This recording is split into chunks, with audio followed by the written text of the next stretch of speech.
ってきたら滅んでる。何もかも凍ってるって。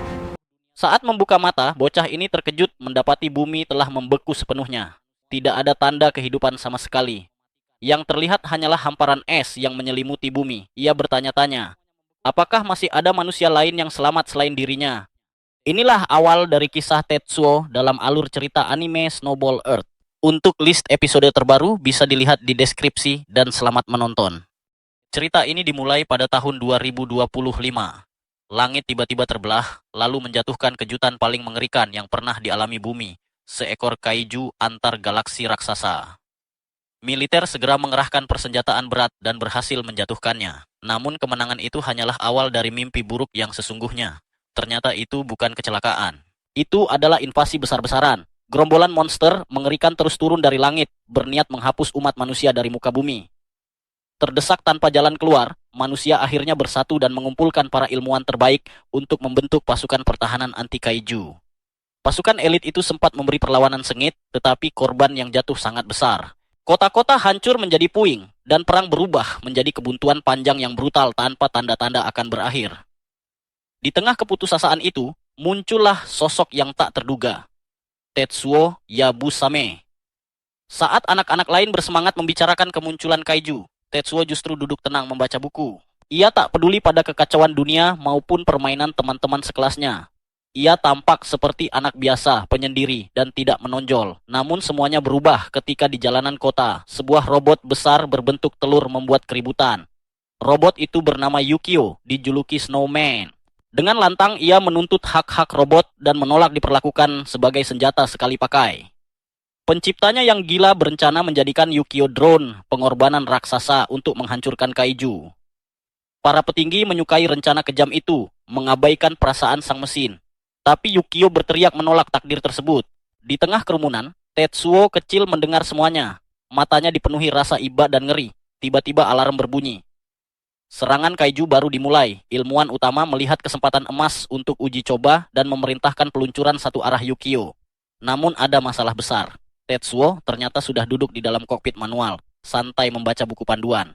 Para ilmuwan panik, mengendalikan robot sebesar itu secara manual, nyaris mustahil, dan dibutuhkan seorang jenius hanya untuk membuatnya berjalan. Di luar, Yukio memohon agar misi dibatalkan, tapi di dalam kokpit Tetsuo menatap serius ke depan. Tenang, Yukio, aku tidak akan membiarkanmu mati. Mengabaikan teriakan para ilmuwan, ia menyalakan mesin. Dalam semburan api yang menyilaukan, robot raksasa itu benar-benar terbang. Semua orang terpaku. Anak kecil itu ternyata seorang jenius. Tetsuo dan Yukio melesat ke medan perang, dan keajaiban pun terjadi. Bocah berusia 9 tahun, itu sendirian mengalahkan seekor kaiju. Dalam semalam, Tetsuo dan Yukio menjadi pahlawan dunia. Yukio menangis bahagia karena ia tak lagi dianggap bom sekali pakai. Namun bagi Tetsuo, sorotan publik justru menjadi mimpi buruk. Ia bisa membelah monster tanpa ragu, tetapi tatapan orang-orang membuatnya sangat cemas. Saat kemenangan demi kemenangan diraih, pasukan pertahanan RD mengumumkan pertempuran terakhir untuk mengakhiri perang. 10 tahun berlalu. Kini di kedalaman luar angkasa, di atas kapal perang raksasa, Tetsuo telah berusia 19 tahun. Tapi alih-alih mempersiapkan diri menghadapi kiamat, ia justru sibuk mempelajari buku aneh berjudul Panduan Cara Mendapatkan Teman. Alarm memanggilnya ke pertempuran. Saat melayang di lorong tanpa gravitasi, para mekanik menyemangatinya. Namun bukannya menjawab keren, Tetsuo malah gagap, salah bicara, lalu kabur terburu-buru. Ia mungkin penyelamat umat manusia, tapi dalam urusan sosial ia benar-benar kacau. Tetsuo lalu meluncur ke kehampaan angkasa dan bertemu kembali dengan partner lamanya. Yukio kini telah berevolusi menjadi bentuk pamungkas. Tubuh ramping mematikan dengan wajah seperti tengkorak. Begitu bertemu, Yukio langsung mengejek Tetsuo karena lagi-lagi menghindari interaksi manusia. Tetsuo panik setengah mati. Ia terus mengeluh karena mempermalukan diri di depan para mekanik. Ia bahkan terobsesi mengikuti 777 aturan persahabatan sejati dari bukunya. Lalu Kapten Miss masuk melalui komunikasi. Ia menjelaskan rencana terakhir umat manusia. Mereka harus menerobos pusat gerombolan kaiju menjadi umpan, lalu menembakkan Infinity Laser senjata yang dapat memusnahkan segala sesuatu dalam radius 100 km. Itu sama saja dengan misi bunuh diri. Namun mereka menerima tugas tersebut. Begitu komunikasi terputus, Tetsuo kembali panik. Ia memegangi kepala karena tadi tanpa sengaja menjawab, "Ahoy, bukannya siapa?" Ia meratap, merasa hidupnya gagal total. Masa mudanya habis untuk membunuh monster, bukan berteman atau menjalani kehidupan normal. Yukio mencoba menyadarkannya, tapi sebelum keluhan itu selesai, suasana mendadak hening. Di hadapan mereka terbentang lautan daging alien tanpa ujung. Ribuan kaiju berenang di kehampaan angkasa, mendekat seperti mimpi buruk hidup. Kapten Mist memulai fase akhir. Yukio menyiapkan senjata, sementara Tetsuo mencoba meyakinkan dirinya bahwa ia masih berharga. Kapal induk menyalakan Infinity Laser, satu tembakan terakhir untuk menyapu bersih kawanan monster. Saat pelatuk ditekan, cahaya biru raksasa melesat membelah kegelapan, namun sesaat kemudian sinar itu mati mendadak dan sistem laser hancur total tanpa peringatan. Kapten Mist memerintahkan mundur dan beralih ke rencana cadangan, tapi sudah terlambat. Semua sistem pertahanan ikut padam. Lalu dari kehampaan muncul kaiju sebesar planet yang menerjang dan menghancurkan bagian depan kapal induk. Kaca pecah dan awak kapal tersedot ke ruang hampa. Harapan terakhir, umat manusia pun musnah dalam sekejap. Yukio menolak menyerah. Ia menyerbu dengan seluruh kekuatannya, mengaktifkan jurus pedang Robo 40, memicu ledakan besar yang menelan monster itu.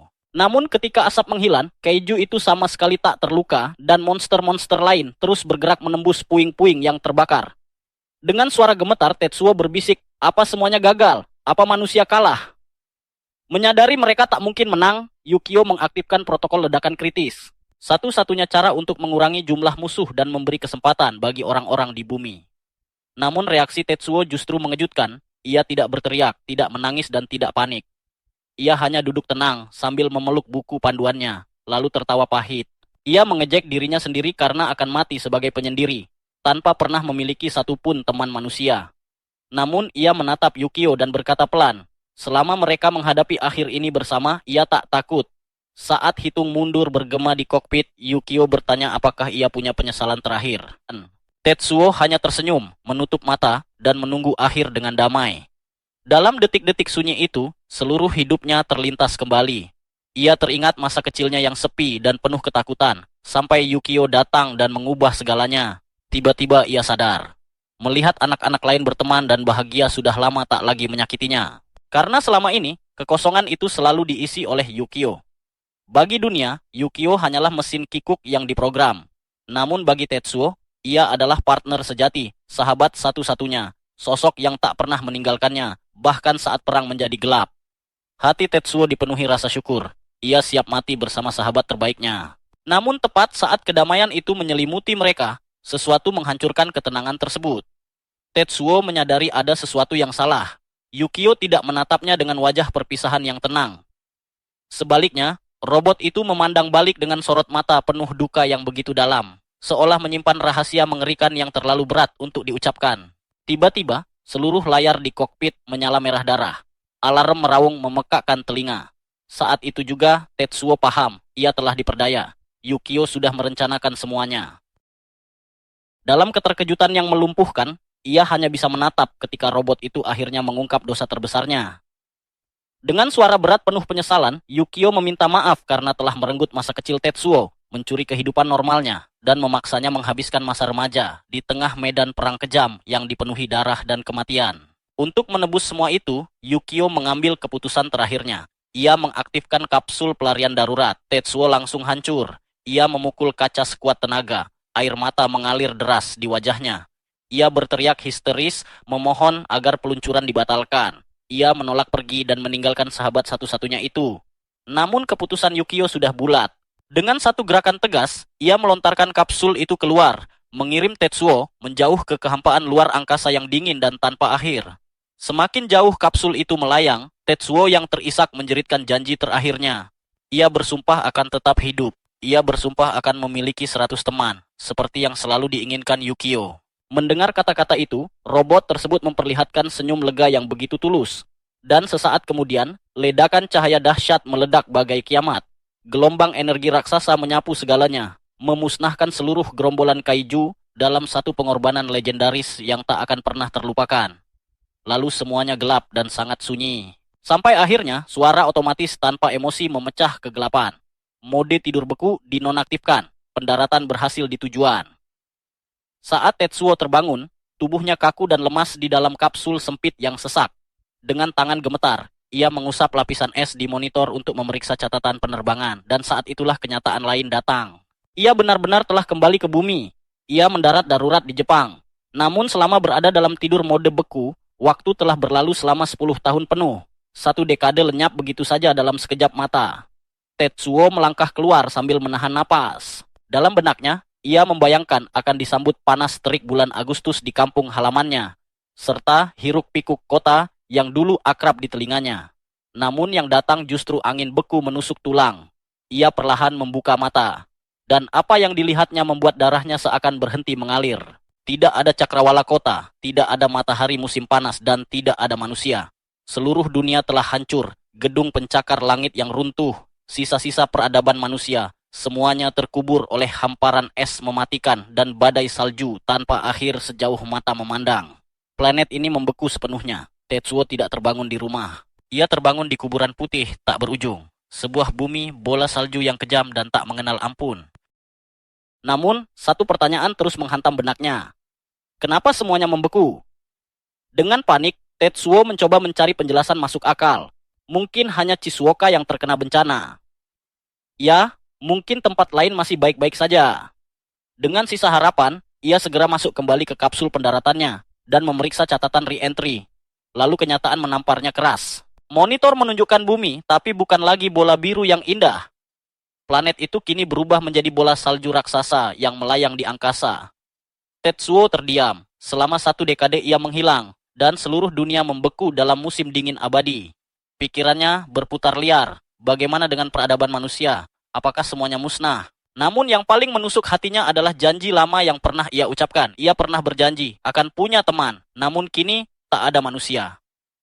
Bayangan masa lalu kembali muncul. Di ruang UKS sekolah, Tetsuo muda duduk sendirian, berlatih kanji dengan wajah muram. Di luar ruangan itu, ia dianggap aneh. Pahlawan yang bolos kelas demi menyelamatkan dunia. Anak-anak biasa bahkan tak mau mendekatinya. Saat ia hampir menyerah, dokter sekolah pernah berkata padanya, "Tetsuo, kau penting. Karena hanya kamu yang mampu memikul hal mustahil itu." Seorang anak kesepian yang menanggung berat seluruh dunia. 22 jam kemudian, Tetsuo kelelahan dan hampir kehabisan tenaga. Ia membuka ruang penyimpanan kapsul untuk mencari makanan darurat. Namun yang ia temukan justru sebuah rekaman video rusak milik Yukio. Suara mecha itu terdengar parau. Ia tidak bermimpi soal kejayaan atau bahan bakar mahal. Harapan terakhirnya sederhana, agar pilotnya pulang, menjalani hidup biasa yang bahagia, dan punya banyak teman. Mendengar suara sahabatnya yang telah mati membuat hati Tetsuo hancur, tapi sekaligus menyalakan api baru dalam dirinya.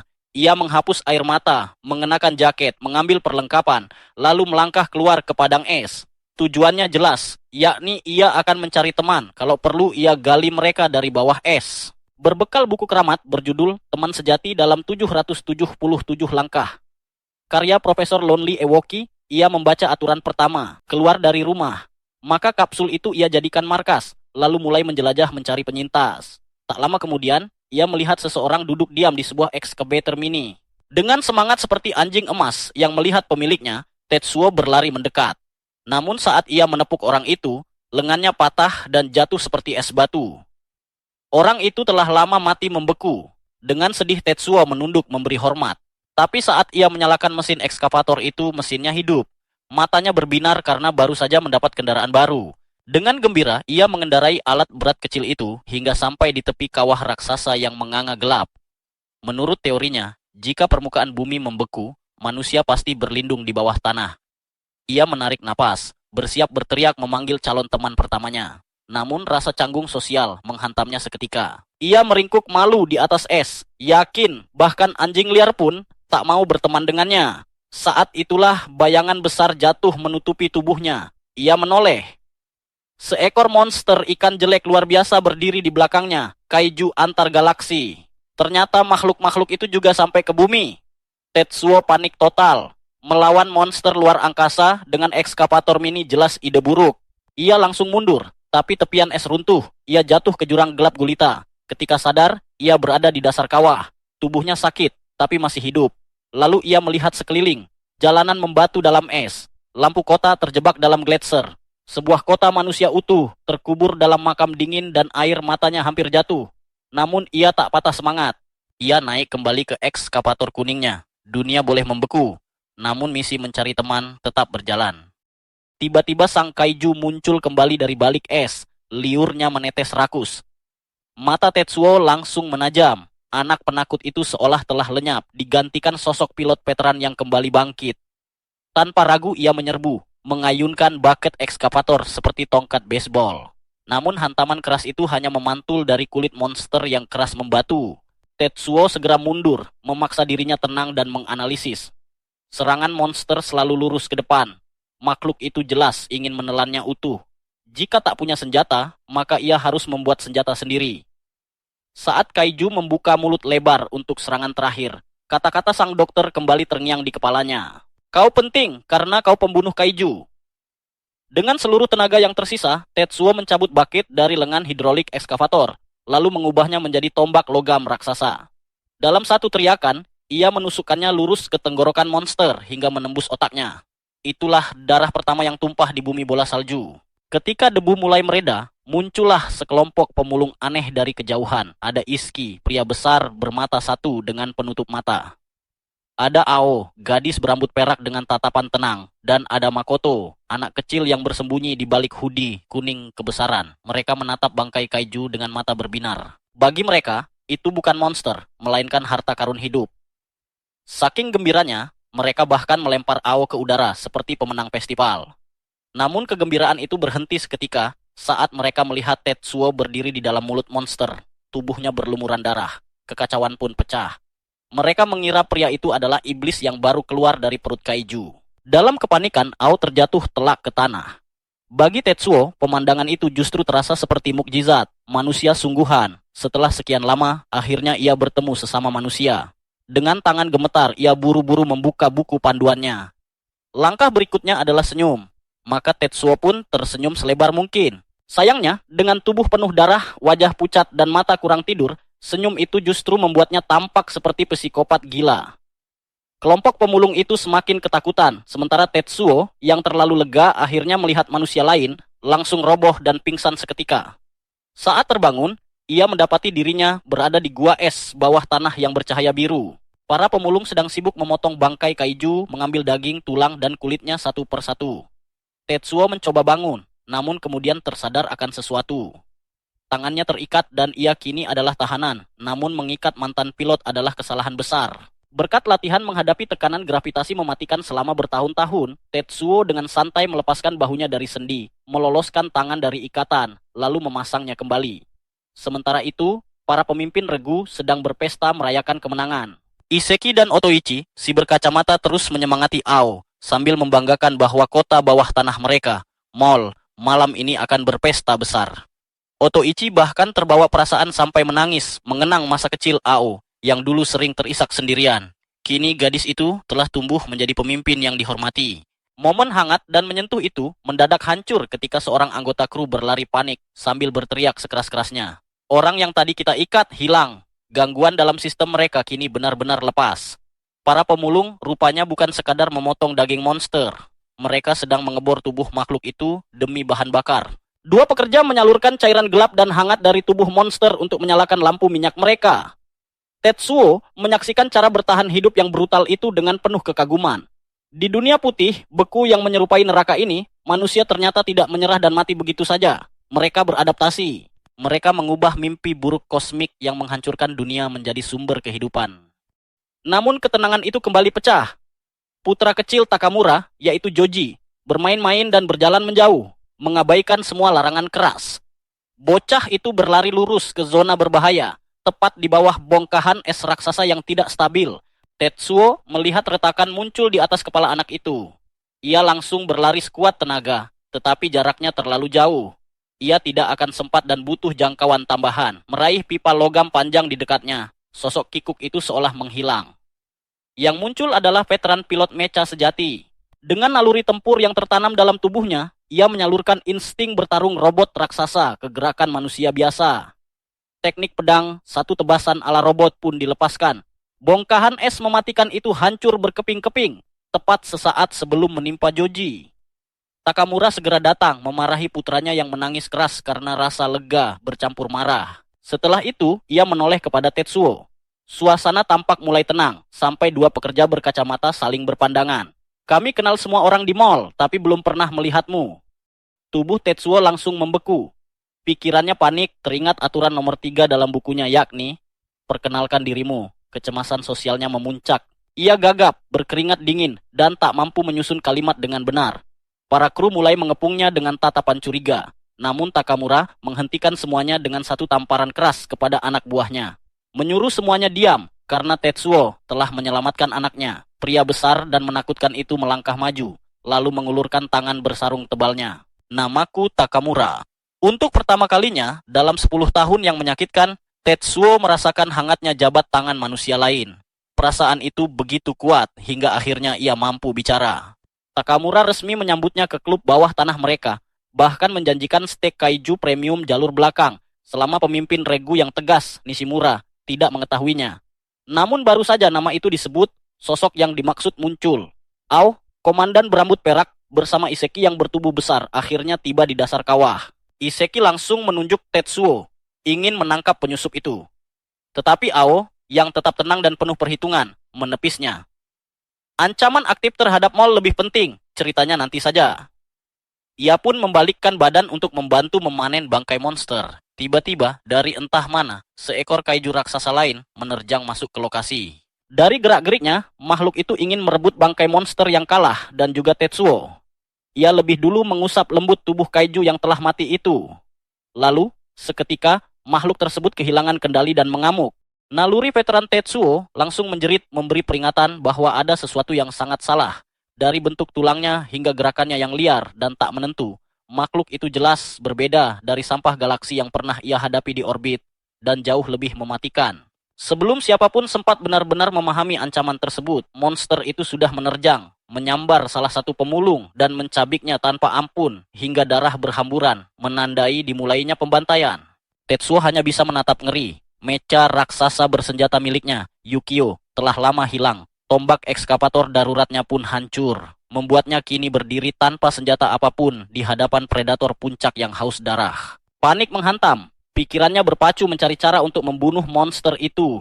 Namun saat ia menoleh pada para penduduk bawah tanah dengan harapan akan adanya senjata rahasia atau taktik bertarung di terowongan, yang ia temukan hanyalah ketakutan yang sama.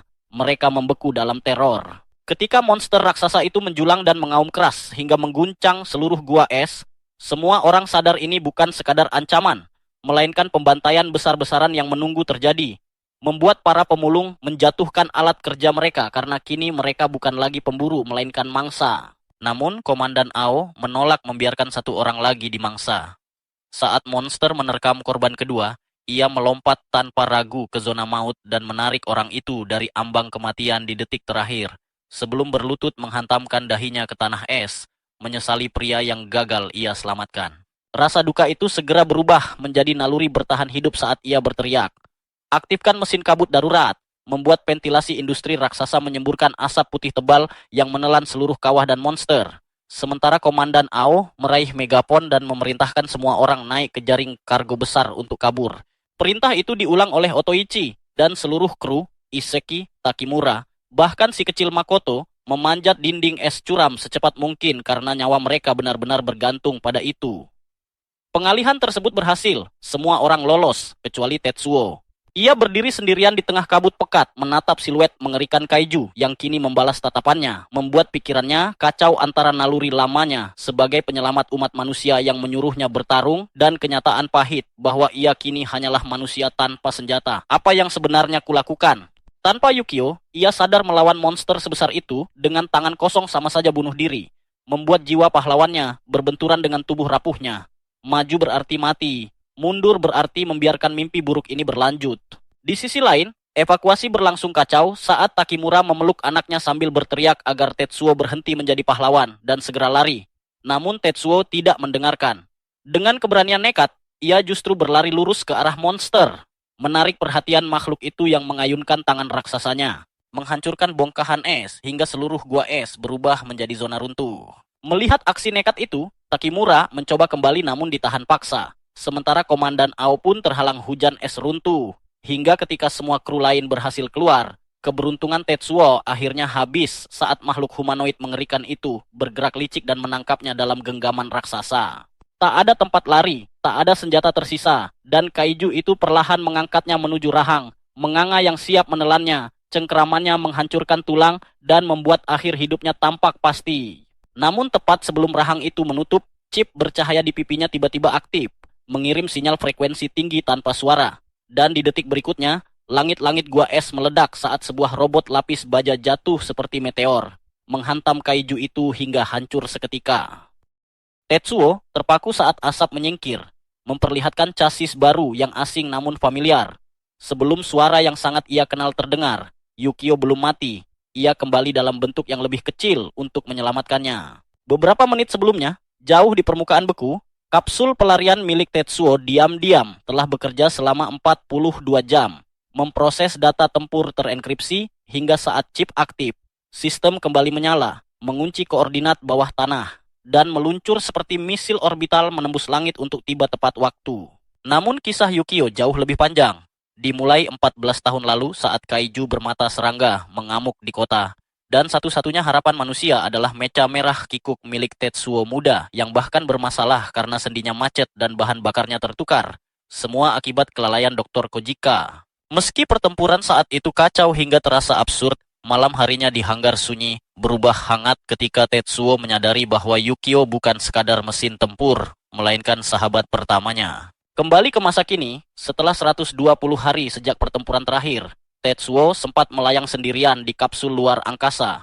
Hatinya hancur mengingat pengorbanan Yukio yang melindunginya dari kawanan kaiju antar galaksi, meninggalkan luka yang terasa seperti lubang hitam di dadanya. Ia mengira rasa duka itu akan abadi, hingga mukjizat datang di tanah beku saat ia melihat Yukio kembali, kini dengan tubuh putih elegan dan syal merah ikoniknya. Saat kaiju hijau menyerang diam-diam, Yukio menghindar dengan mulus dan membalas dengan telak, mengungkap bahwa pada milidetik terakhir sebelum kehancurannya, ia telah mengunggah data kepribadiannya ke kapsul Tetsuo. Kini, dengan tubuh baru, ia menatap sahabat lamanya dan berkata, "Aku pulang."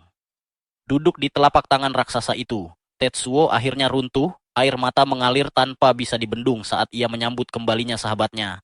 Namun momen haru itu tak bisa berlangsung lama karena medan pertempuran masih jauh dari aman. Monster hijau raksasa itu ternyata masih bergerak, tubuhnya bergetar penuh amarah dengan senyum gila yang mengerikan terukir di wajahnya. Sementara di bawah sana Ao, Sagami si bertubuh kekar, dan para penyintas lainnya hanya bisa menatap dengan ketakutan. Menyadari bahwa pertemuan kembali yang melegenda justru membuat perang semakin rumit karena aura kebencian kaiju itu kian liar dan tak terkendali. Di udara, Yukio melayang dengan tubuh bulat mengilapnya, bertingkah penuh percaya diri sambil menyatakan bahwa monster manapun yang berani melawan mereka sama saja menandatangani hukuman mati, meski tanpa persenjataan memadai. Membuat Tetsuo menoleh bingung sebelum Yukio dengan wajah datar mengungkap kenyataan pahit bahwa tubuh putih bersih yang ia gunakan hanyalah kapsul pelarian darurat dengan tangan dan kaki seadanya. Bahkan, lebih buruk dari Purwarupa paling sederhana, sehingga Tetsuo hanya bisa terdiam tak percaya. Sementara Yukio tetap tersenyum optimistis, seolah semuanya baik-baik saja. Tak jauh dari sana, para penyintas, termasuk burung hantu berwajah tenang dan Sagami raksasa, menonton dengan ngeri ketika di bawah. Kaiju hijau menancapkan cakarnya ke es, mengambil posisi berburu yang mematikan, hingga Yukio langsung berteriak memperingatkan semua orang, tepat saat monster itu meluncur seperti peluru hidup, menghancurkan lapisan es seperti gempa kecil dan melempar bongkahan raksasa ke segala arah. Ketika debu dan serpihan mereda, kaiju itu muncul dari balik kabut putih dengan lidah menjulur dan seringai gila. Sementara Yukio dalam sekejap menghitung bahwa jika serangan tadi mengenai mereka, tubuh logam mereka akan remuk menjadi besi tua. Membuat Tetsuo akhirnya menyadari kebenaran mengerikan bahwa monster ini mampu menyerang bertubi-tubi dengan kecepatan tinggi, sehingga menunggu untuk menghindar berarti sama saja dengan terlambat. Di atas tebing es, Sagami dan yang lain menahan napas. Namun tiba-tiba seorang pria berkacamata di antara mereka menangis haru, dan dengan yakin mengatakan bahwa mereka akan baik-baik saja, karena para mekanik pernah melihat situasi seperti ini sebelumnya, tepat saat kaiju itu kembali menerjang seperti rudal pencari panas. Kali ini Tetsuo tidak gentar, tatapannya tajam dan kesadarannya terfokus, seolah kilasan ingatan menuju 14 tahun lalu, ketika robot merah tua yang kikuk menghadapi monster serupa melintas begitu saja, karena kini segalanya berbeda. Tetsuo dan Yukio bergerak dalam sinkronisasi sempurna. Saat monster itu melaju dengan kecepatan membutakan mata, Tetsuo menyipitkan pandangan penuh niat membunuh dan mengaktifkan gaya pedang, Robo One, Diablo Devo. Sementara Yukio menarik pedang energi biru menyala. Tubuh raksasa mereka berputar seperti gasing maut sebelum menebas lurus menembus tubuh monster. Segalanya seakan membeku sesaat, lalu bagian atas tubuh kaiju itu perlahan meluncur jatuh, terpisah bersih dari pinggang ke atas dengan semburan darah raksasa yang memancar ke udara. Sebuah kemenangan mutlak tanpa celah. Para mekanik dan sagami raksasa bersorak liar. Bahkan burung hantu yang biasanya tenang pun tersenyum kagum sambil menjelaskan kecerdikan strategi itu. Tetsuo memanfaatkan momentum kecepatan lawan untuk menebasnya dalam putaran mematikan, menjadikan serangan monster itu sendiri sebagai alat untuk mengakhiri hidupnya. Namun ketika semua orang masih merayakan, pandangan seolah ditarik menjauh hingga 100 km menuju reruntuhan beku Tokyo, tempat di mana di tengah jurang es yang sunyi, duduk santai di atas pilar es bergerigi, sosok kaiju humanoid yang jauh lebih mengerikan menunggu. Tubuhnya menyerupai manusia, tetapi senyum bergeriginya memancarkan teror murni. Perang sesungguhnya di bumi bola salju baru saja dimulai. Tetsuo dan sahabat robot raksasanya, Yukio, akhirnya bisa bernapas lega setelah sekian lama bertahan hidup. Sambil menyeret bangkai kaiju raksasa melintasi hamparan es beku menuju Mall Mishima, zona aman terakhir umat manusia. Tetsuo begitu bersemangat membayangkan kembali ke peradaban, sementara Au yang berambut perak duduk santai di atas tumpukan barang bawaan. Namun kenyataan menghantam hati Tetsuo dengan keras. Dalam waktu 10 tahun, bumi telah berubah menjadi bola salju raksasa. Saat mengingat bagaimana ia terdampar sendirian dan hidup dalam kesepian, emosinya runtuh. Ia menangis dramatis sambil memeluk Yukio erat. "Aku sangat senang kau masih hidup," ratapnya. Yukio mencoba bersikap keras dan mengeluh karena tangisan itu terasa berlebihan. Tetapi tanpa diduga robot raksasa itu justru ikut meneteskan air mata beberapa saat kemudian. Di belakang mereka, kelompok milisi hanya bersorak gembira karena kini mereka tidak akan kelaparan lagi. Tiba-tiba, Ao muncul membawa sesuatu yang sangat berharga, sebuah kaleng nanas emas yang masih utuh.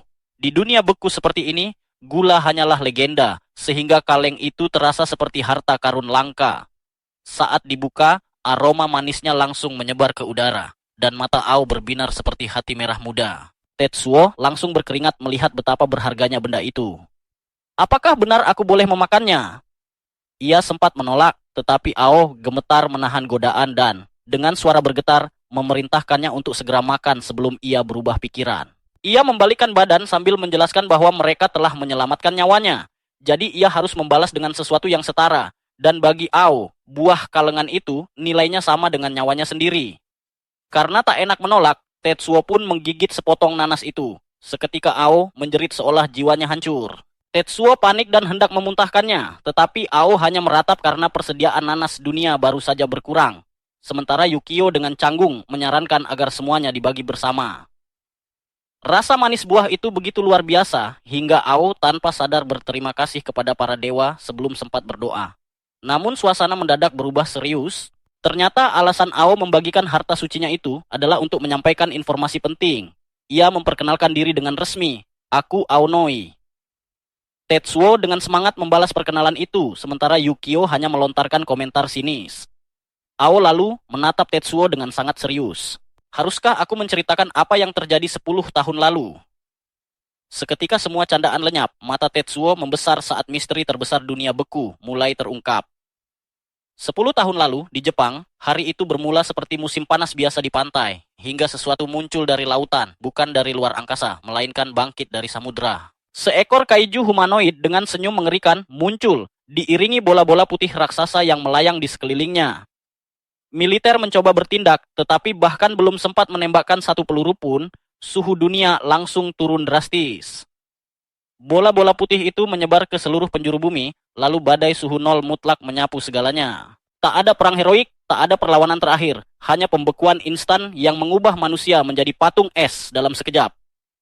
Sejak hari itu, suhu bumi tak pernah naik sedikit pun. Ini bukan perang, melainkan eksekusi massal.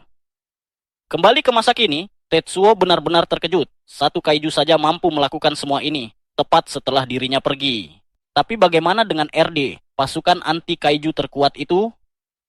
Ao menjawab pahit, Para pembela terbaik dunia tertangkap lengah dan musnah dalam pembekuan pertama. Namun Ao menambahkan sebuah rumor, masih ada sisa anggota RDA yang bertahan di sebuah pusat perbelanjaan dan terlibat konflik kekuasaan. Itu berarti mungkin saja Tetsuo bukan satu-satunya yang tersisa. Harapan kecil pun kembali menyala. Tak lama kemudian mereka tiba. Tersembunyi jauh di dalam ngarai es raksasa berdiri sebuah sekolah menengah pertama. Selamat datang di Mall Mishima. Tetsuo begitu bersemangat hingga kabar burung langsung menyebar di dalam. RD kembali. Kita menang perang. Namun kenyataannya hanya seorang penyelamat dan robot raksasa yang datang. Meski begitu, ratusan penyintas berlari keluar sambil bersorak menyambut mereka. Tetsuo, yang terharu oleh sambutan hangat itu, kembali menitikkan air mata sebelum memasang pose kemenangan paling kaku dan aneh yang pernah ada, membuat Yukio malu melihatnya. Namun untuk pertama kalinya dalam 10 tahun, Tetsuo merasa dirinya benar-benar seorang pahlawan. Di dalam, Ao menjelaskan bagaimana tempat itu bertahan hidup. 200 orang tinggal bersama, terdiri dari para pencari barang, para pembangun, dan para teknisi yang kini terpukau melihat Yukio serta Ao.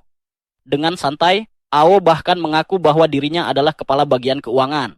Namun, tur hangat itu terhenti mendadak karena ternyata Ao diam-diam kabur keluar sebelumnya, membuat para tetua sangat marah.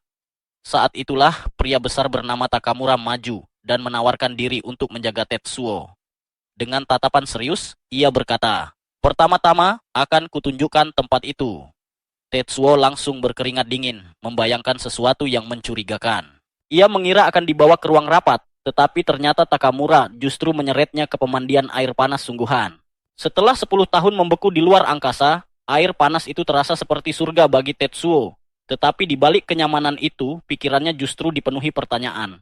Mengapa Mall Mishima begitu hangat sementara dunia di sekitarnya membeku tanpa salju sedikit pun? Dengan wajah dingin yang mengintimidasi, Takamura menyuruhnya menenangkan pikiran. Lalu tanpa basa-basi menjatuhkan fakta, mengejutkan bahwa di bawah Mall Mishima terkubur seekor kaiju. Mendengar itu, Tetsuo hampir meloncat keluar dari bak mandi. Namun Takamura segera menenangkannya dan memastikan bahwa makhluk itu aman. Sebelum akhirnya mengatakan bahwa sudah waktunya mendengar kisah tentang sang penjinak kaiju yang menyelamatkan mereka semua. Cerita itu pun bergulir ke masa lalu saat Takamura kehilangan kendali dan dengan raungan penuh amarah mencoba menerobos hujan tembakan demi menyelamatkan Ao. Tetapi para penyintas lain menjatuhkannya ke atas es dan menahannya mati-matian sambil berteriak bahwa itu adalah misi bunuh diri. Lebih kejam lagi, mereka mengatakan bahwa Ao sudah tidak bisa diselamatkan karena telah memakan daging kaiju. Tinggal menunggu waktu sampai ia batuk darah dan mati seperti yang lain. Takamura meronta seperti binatang liar.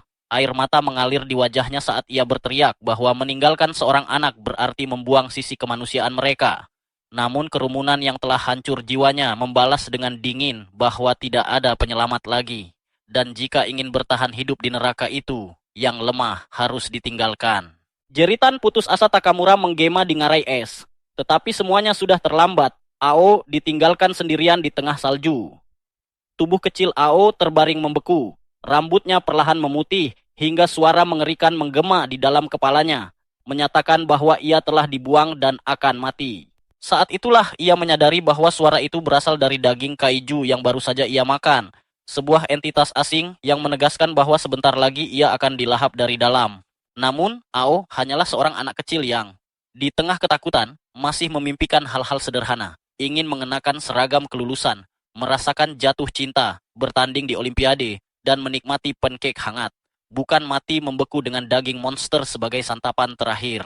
Air mata mengalir deras saat ia mengakui ketakutannya. Dan entitas itu justru menikmati rasa takut tersebut, menganggapnya sebagai wujud keputusasaan dan kebencian terhadap manusia yang meninggalkannya.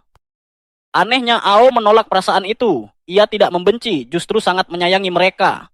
Jawaban itu membuat entitas tersebut kebingungan, karena bagi makhluk itu, perasaan seperti itu tidak masuk akal. Namun bagi Ao, kenangan akan pengorbanan orang-orang di sekitarnya. Orang dewasa yang berbagi makanan terakhir, guru penakut yang melindungi murid, dan pria-pria kuat yang menangis karena kehilangan, membuktikan bahwa mereka layak untuk dicintai dan dilindungi.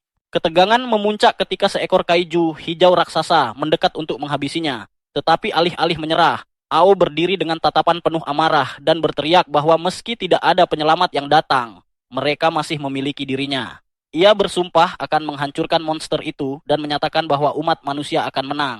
Saat kaiju itu membuka rahangnya untuk menelannya, seekor burung putih kecil, entitas yang terhubung dengan Ao, tiba-tiba muncul dan menyerang lebih dulu. Kakinya menyala dengan api dahsyat, seolah telah menentukan pilihan. Ledakan besar pun terjadi, dan burung itu berubah menjadi kaiju legendaris mirip Phoenix, sementara Ao berdiri di tengah kobaran cahaya dengan api biru mistis menyala di atas kepalanya, membuat para penyintas hanya bisa terpaku dalam syok. Pada saat itu, segalanya berubah. Ao telah terhubung dengan monster dan sang penjinak kaiju pun lahir. Burung api itu membuat perjanjian, meminta pengetahuan sebagai imbalan atas kekuatan yang akan digunakan untuk melindungi umat manusia dan menjaga tanah beku tetap hangat. Kisah itu berakhir, membawa semuanya kembali ke masa kini, dan Tetsuo hanya bisa terdiam tanpa kata saat menyadari bahwa legenda tentang War Mall ternyata benar-benar nyata. Di hamparan tandus yang membeku di Tokyo, pasukan pertahanan anti-kaiju berada dalam siaga penuh. Komandan Iseki bersama timnya, Riko dan Otoichi, sedang mengintai sosok kaiju humanoid raksasa yang mengerikan. Dia membeku di puncak Tokyo Tower.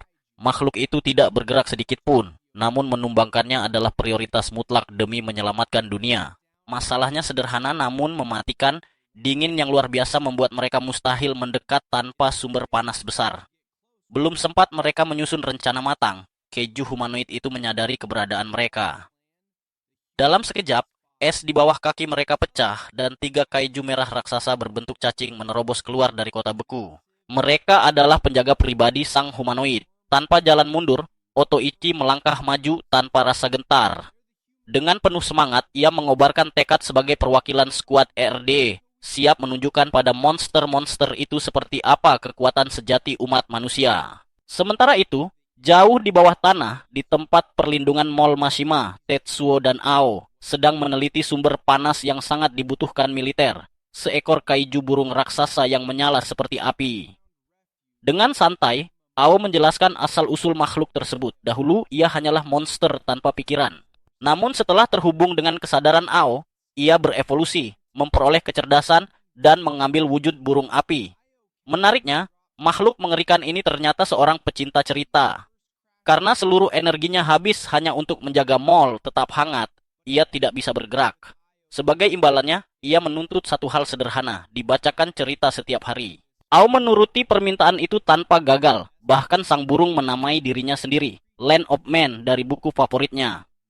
Seekor kaiju, kutu buku berapi. Di area hunian, Tetsuo menerima kabar terbaik dalam hidupnya. Seorang pria tua bernama Takimura secara resmi menerimanya menjadi bagian dari keluarga Takamura. Kebahagiaan itu mendadak berubah menjadi kekacauan ketika Tetsuo tanpa sengaja melihat putri Takimura, Hagane, dalam keadaan setengah berpakaian. Amarah langsung meledak. Hagane mengangkat kunci Inggris besar, mengancam akan menghancurkan ingatan Tetsuo. Otaknya langsung shutdown, dan ia pun pingsan seketika. Saat terbangun, suasana berubah. Hagane bersikap lembut, mengipasinya dan memberikan surat dari ayahnya.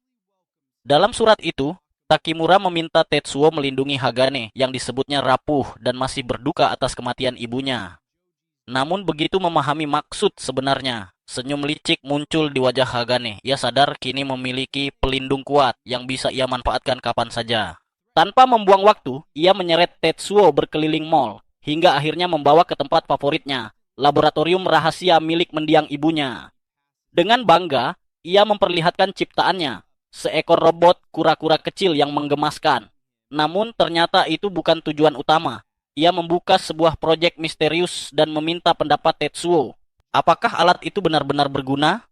Kembali ke medan beku, Komandan Iseki, Riko, dan Otoichi berhasil kabur dengan cara yang tak masuk akal, menunggangi bola mata kaiju yang terputus. Mereka selamat dan kini memiliki satu tujuan, mendapatkan kaiju burung api dari Mall Mashima. Tiba-tiba, Otoichi mengungkap kabar mengejutkan. Artemis mengonfirmasi bahwa Tetsuo Yabusame telah kembali dari luar angkasa, hidup dan membawa robot baru. Mata satu-satunya milik Iseki melebar, lalu ia tersenyum dingin. Rencananya berubah. Mereka tidak hanya akan merebut sumber panas, tetapi juga membajak mesin milik Tetsuo. Dengan berdiri tegak di tengah badai salju, Iseki menyatakan bahwa penyelamat yang telah gugur telah bangkit kembali, dan pasukan anti-kaiju akan menjadi pihak yang menyelamatkan dunia. Di mall, suasana kembali hangat. Takimura pulang membawa bahan makanan, sementara Tetsuo terkapar kelelahan setelah tur panjang bersama Hagane. Saat makan malam dimulai, mereka memasak hotpot menggunakan batu panas dari kaiju. Takimura memperingatkan agar tidak memakan daging kaiju karena berbahaya. Setelah mengucapkan syukur, Tetsuo mencicipi makanannya. Rasanya luar biasa. Kehangatan itu terasa nyata. Untuk pertama kalinya ia merasakan arti memiliki keluarga. Malam pun tiba. Tetsuo tidak bisa tidur. Air mata bahagia mengalir di pipinya. Ia menandai 2 hal lagi dari daftar 770. 7 langkah untuk berteman, makan bersama dan tidur berdampingan. Ia berbisik pelan kepada Yukio, berjanji akan mengingat hari sempurna ini selamanya. Namun di sampingnya, kenyataan jauh lebih kelam. Hagane menggeliat dalam tidurnya, air mata mengalir. Ia terjebak dalam mimpi buruk, mengingat saat ibunya dimakan hidup-hidup oleh kaiju kadal raksasa di padang es. Di kawah beku yang jauh, kaiju kadal itu melahap daging ungu menjijikkan, lalu mengeluh secara telepati, menginginkan manusia sebagai santapan berikutnya. Riko, melalui koneksi pikiran, memerintahkannya untuk diam dan mengingat misinya. Namun monster itu mengabaikannya. Kesal, Riko menyadari bahwa kaiju bernama Artemis itu sepenuhnya membangkang. Tapi Otoichi tetap tenang. Ia menjelaskan bahwa kemampuan telepati jarak jauh makhluk itu adalah keuntungan besar. Iseki tersenyum kejam. Ia sadar mereka mendapatkan jackpot, 200 pengungsi, mesin baru, dan Tetsuo sendiri ada di satu tempat. Saat Riko bertanya apakah mereka harus memusnahkan semuanya, jawabannya singkat dan dingin. Ya, mereka akan menggunakan warga sipil sebagai sandera, lalu membantai semuanya. Seminggu kemudian, di bengkel rahasia, Tetsuo dan Hagane berhasil menyelesaikan berbagai senjata peledak berat. Hagane mengaku tidak bisa tidur karena berurusan dengan bahan berbahaya. Saat ditanya alasannya, ia justru meminta Tetsuo berjongkok, lalu menepuk kepalanya dengan lembut. Seketika, Tetsuo kembali pingsan. Melihat itu, Hagane tersenyum pahit. Ia teringat ibunya yang dulu melakukan hal yang sama. Dan malam itu, suasana makan malam terasa hangat dan penuh kebersamaan, seolah badai besar belum datang menghampiri. Takimura menyebut bahwa sudah 45 hari berlalu sejak ibu Hagane meninggal dunia. Saat menatap meja makan, Hagane menyadari sesuatu yang ganjil. Tetsuo kini duduk di kursi milik ibunya yang kosong. Aneh, namun terasa begitu wajar, seolah kehangatan lama masih tersisa di sana. Namun, perasaan hangat itu hancur seketika. Sebuah kilas balik yang brutal menghantam pikirannya. Suara mengerikan saat tubuh ibunya dilahap hidup-hidup oleh kaiju kadal raksasa. Malam itu, Tetsuo terbangun untuk ke kamar mandi, tetapi matanya menangkap sesuatu di tempat tidurnya, sebuah surat. Rasa penasaran berubah menjadi kejatuhan emosi begitu ia membaca tulisan Hagane. Terima kasih sudah membantuku. Ibuku dibunuh oleh kaiju yang melahapnya. Di hamparan dunia beku yang sunyi, Hagane berjalan seorang diri. Ia tahu, jika yang lain mengetahui niatnya, mereka pasti akan menghentikannya. Tiba-tiba, bayangan besar menyelimuti tubuhnya. Kaiju kadal raksasa yang sama, makhluk yang merenggut nyawa ibunya, muncul diam-diam di belakangnya, rahangnya menganga lebar. Dengan suara lirih, Hagane berbisik bahwa ia memiliki firasat buruk. Ia berdiri terpaku di tengah dinginnya es, menatap langsung ke dalam mulut monster yang telah menghancurkan hidupnya. Air liur makhluk itu menetes, mengira telah menemukan santapan mudah. Namun mereka salah, Hagane bukanlah korban melainkan umpan. Kaiju itu menerjang dengan buas, berniat melahapnya. Namun dengan lincah, Hagane menghindar berkat sepatu auto hopper Air de Custom, mahakarya yang ia kembangkan bersama Tetsuo. Sebuah kilas balik singkat terlintas, Tetsuo pernah menjelaskan bahwa kaiju memiliki ketahanan panas luar biasa dan kemampuan regenerasi yang gila. Bom biasa tak akan cukup. Ia mengangkat peluncur roket berat ke bahunya, menarik pelatuk, dan menembakkan roket langsung ke dalam tenggorokan makhluk itu. Ledakan terjadi bertahap, menghujani bagian dalam tubuh kaiju, dengan duri-duri logam berduri yang menancap dalam dipita suara dan kerongkongannya. Setiap kali monster itu mencoba mengaum atau menelan, rasa sakit luar biasa akan melumpuhkannya. Ia tak akan pernah bisa makan lagi. Saat melihat makhluk itu mengamuk dalam darahnya sendiri, adrenalin Hagane perlahan menghilang. Ia jatuh berlutut, menangis, memanggil ibunya yang telah tiada. Namun, hewan terluka tetap berbahaya. Dengan amarah membabi buta, Kaiju yang berdarah itu melesat cepat, mencoba memberikan serangan terakhir. Tepat saat ia menyerang, permukaan es meledak. Yukio yang dikendalikan oleh Tetsuo muncul dari bawah tanah. Dalam sekejap, ia mengeksekusi teknik dua pedang yang sempurna, memotong bersih lengan kaiju itu. Yukio menatap makhluk tersebut dengan tatapan penuh ancaman. Namun kaiju itu justru melarikan diri, menciptakan awan asap besar sebelum menggali tanah dan menghilang. Tetsuo segera berlari menghampiri Hagane, tetapi seperti biasa, ia tersandung peluncur roket dan jatuh tepat menimpa gadis itu. Keduanya pun menangis tanpa henti, lega karena masih hidup dan karena dendam akhirnya terbalaskan. Bahkan Yukio, sang robot raksasa, ikut tersentuh suasana, namun tiba-tiba sensor Yukio berbunyi. Ada sesuatu yang sangat salah dan mereka harus pergi sekarang. Tanpa mereka sadari, kemenangan epik itu justru menjadi momen yang ditunggu-tunggu musuh. Sekitar 5 km dari sana, pasukan pertahanan anti kaiju yang kejam telah menyaksikan seluruh pertarungan. Komandan Iseki menyeringai. Ia melihat Yukio dan Tetsuo lengah, tepat berada dalam bidikannya. Tanpa ragu sedikit pun, Iseki dengan dingin memberikan perintah untuk menembak. Di sebuah mall, suasana tampak damai dan penuh kebahagiaan. Semua orang menikmati hidup mereka seperti biasa. Ao sekali lagi berhasil lolos dari hukuman, membuat Furumaki hanya bisa heran bagaimana gadis itu selalu mampu menghindari masalah. Namun ketenangan itu mendadak berubah menjadi kekacauan ketika Yukio terkena serangan mendadak yang membuat tubuhnya meledak akibat hantaman dahsyat. Cerita kemudian membawa kita kembali ke masa 19 tahun sebelumnya, tepatnya pada tahun 2025, saat kaiju antar galaksi pertama kali menyerbu bumi. Demi menghadapi ancaman itu, organisasi bernama RD dibentuk. Seorang pria berbakat bernama Iseki Sagami memutuskan untuk bergabung menjadi prajurit. Sejak awal pelatihan, kemampuan Iseki sudah terlihat luar biasa. Dalam tes menembak, ia berhasil mencapai tingkat keberhasilan yang sangat tinggi, membuat instrukturnya kagum. Para prajurit lain pun mulai menyadari bahwa dirinya berbeda dari orang biasa. Berkat bakat alami dan kerja keras tanpa henti, Iseki berkembang menjadi salah satu petarung terbaik di organisasi tersebut. Suatu malam, pasukan RD ditugaskan menghentikan seekor kaiju sebelum monster itu berhasil memasuki kota. Ketika kaiju mulai mengamuk, banyak prajurit ketakutan dan melarikan diri. Namun, Iseki tetap berdiri di medan perang. Dengan keberanian luar biasa, ia menggunakan meriam besar untuk menghabisi monster itu hanya dalam satu serangan. Para prajurit yang selamat langsung bersorak dan menyebutnya sebagai penyelamat. Kata itu terus diteriakan berulang kali hingga tertanam dalam hati Iseki. Sejak saat itu, ia terus memenangkan berbagai pertempuran dan naik pangkat dengan cepat. Rekan-rekannya mulai percaya bahwa dirinya benar-benar akan menjadi penyelamat umat manusia. Namun, semuanya berubah ketika dunia mengenal seorang bocah berusia 9 tahun bernama Tetsuo. Anak itu muncul secara tiba-tiba dengan sebuah robot raksasa dan berhasil mengalahkan kaiju seorang diri. Media sosial langsung dipenuhi pujian untuknya. Orang-orang mulai menyebut Tetsuo sebagai penyelamat baru dunia. Hal itu membuat Iseki sangat tidak senang. Tidak lama kemudian, organisasi RD mulai mengurangi jumlah pasukan karena robot milik Tetsuo dianggap jauh lebih efektif dibanding tentara biasa. Banyak prajurit marah karena mereka merasa usaha dan pengorbanan mereka diabaikan begitu saja. Meski tampak tenang, Iseki juga tidak menerima kenyataan itu. Ia mencoba simulator robot untuk memahami kekuatan teknologi tersebut, tetapi hasilnya justru mengecewakan. Menurutnya, robot itu lamban dan tidak cukup responsif untuk bertarung secara efektif. Sementara itu, popularitas Tetsuo terus meningkat.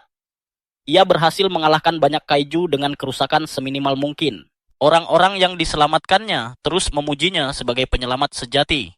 Dunia mulai melupakan para prajurit biasa dan hanya memandang Tetsuo sebagai harapan umat manusia. Bagi Iseki semua itu terasa seperti penghinaan. Suatu hari, 3 kaiju antar galaksi muncul secara bersamaan. Pasukan RD segera bergerak untuk menghadapi mereka, tetapi situasi berubah menjadi bencana. Unit mereka benar-benar kewalahan, sehingga Iseki memerintahkan seluruh pasukan mundur. Saat semua orang melarikan diri, Iseki justru maju sendirian melawan monster itu. Ia menembaki kaiju tanpa rasa takut dan bahkan mengaku dirinya sebagai penyelamat dunia. Ia sudah siap mati demi membuktikan tekadnya. Namun tepat ketika kaiju hendak membunuhnya, Tetsuo datang dan mengalahkan monster tersebut dengan mudah. Melihat itu, kebencian Iseki kepada Tetsuo semakin besar. Ia bahkan mengarahkan senjatanya ke arah bocah itu, tetapi pelurunya sudah habis. Sejak saat itu, Iseki memutuskan untuk memperoleh kekuasaan sebesar mungkin agar bisa menyingkirkan Tetsuo. Ia terus naik pangkat dengan kecepatan luar biasa.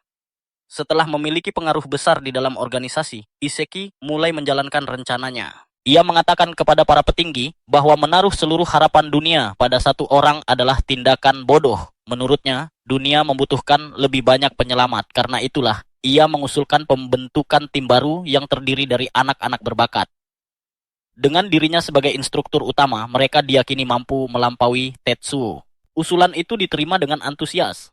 Pada tahun 2030, kelompok anak-anak tersebut resmi dibentuk di bawah nama RD. Mereka dilatih untuk menjadi generasi penyelamat baru dan menggantikan posisi Tetsuo di mata dunia. Namun beberapa tahun kemudian, dunia mengalami bencana besar yang dikenal sebagai pembekuan besar. Pada tahun 2035, pertempuran terakhir antara Tetsuo dan RD berakhir dengan kegagalan total. Setelah itu, nama RD perlahan menghilang dari ingatan masyarakat. Meski begitu, Iseki dan anak-anak didiknya berhasil bertahan hidup dari kondisi mengerikan tersebut. Mereka keluar dari masa kelam itu dengan kekuatan yang jauh lebih besar. Bertahun-tahun kemudian, Iseki mendengar kabar mengejutkan bahwa Tetsuo telah kembali dari luar angkasa.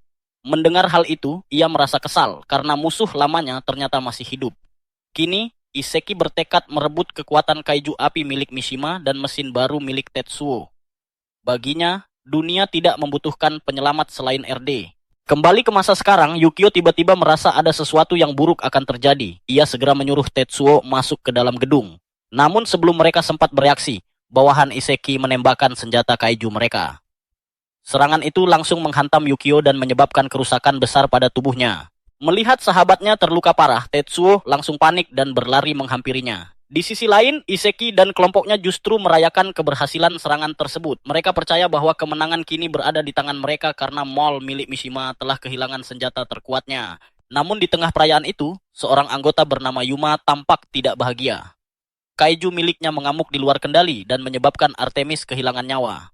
Karena kaijunya sudah hilang, Yuma merasa dirinya tidak lagi berguna. Tetapi, Iseki menenangkan gadis itu dan mengatakan bahwa ia cukup berdiri di belakangnya saja. Dengan kata-kata penuh pengaruh, ia kembali meyakinkan semua orang bahwa RD adalah harapan sejati dunia. Ia bahkan bersumpah akan membunuh Tetsuo dengan tangannya sendiri. Seluruh tim langsung bersorak penuh semangat. Iseki kemudian mengejek Tetsuo, membayangkan musuhnya itu sedang menangis melihat robotnya hancur. Namun ternyata ia salah besar. Tiba-tiba, Tetsuo dan Yukio muncul kembali dalam keadaan siap bertarung. Dengan serangan cepat, mereka langsung memotong tanduk kaiju rusa milik musuh dan memberikan kerusakan besar. Melihat itu, Iseki benar-benar terkejut karena mereka mampu pulih jauh lebih cepat dari yang ia bayangkan. Yukio terkejut saat melihat ada 3 manusia berdiri di atas tubuh kaiju musuh. Ia sadar bahwa dirinya harus membunuh kaiju. Itu tanpa melukai orang-orang yang ada di atasnya. Meski hanya memegang 1 pedang, ia tetap menggunakan teknik 6 pedangnya dan langsung menyerang.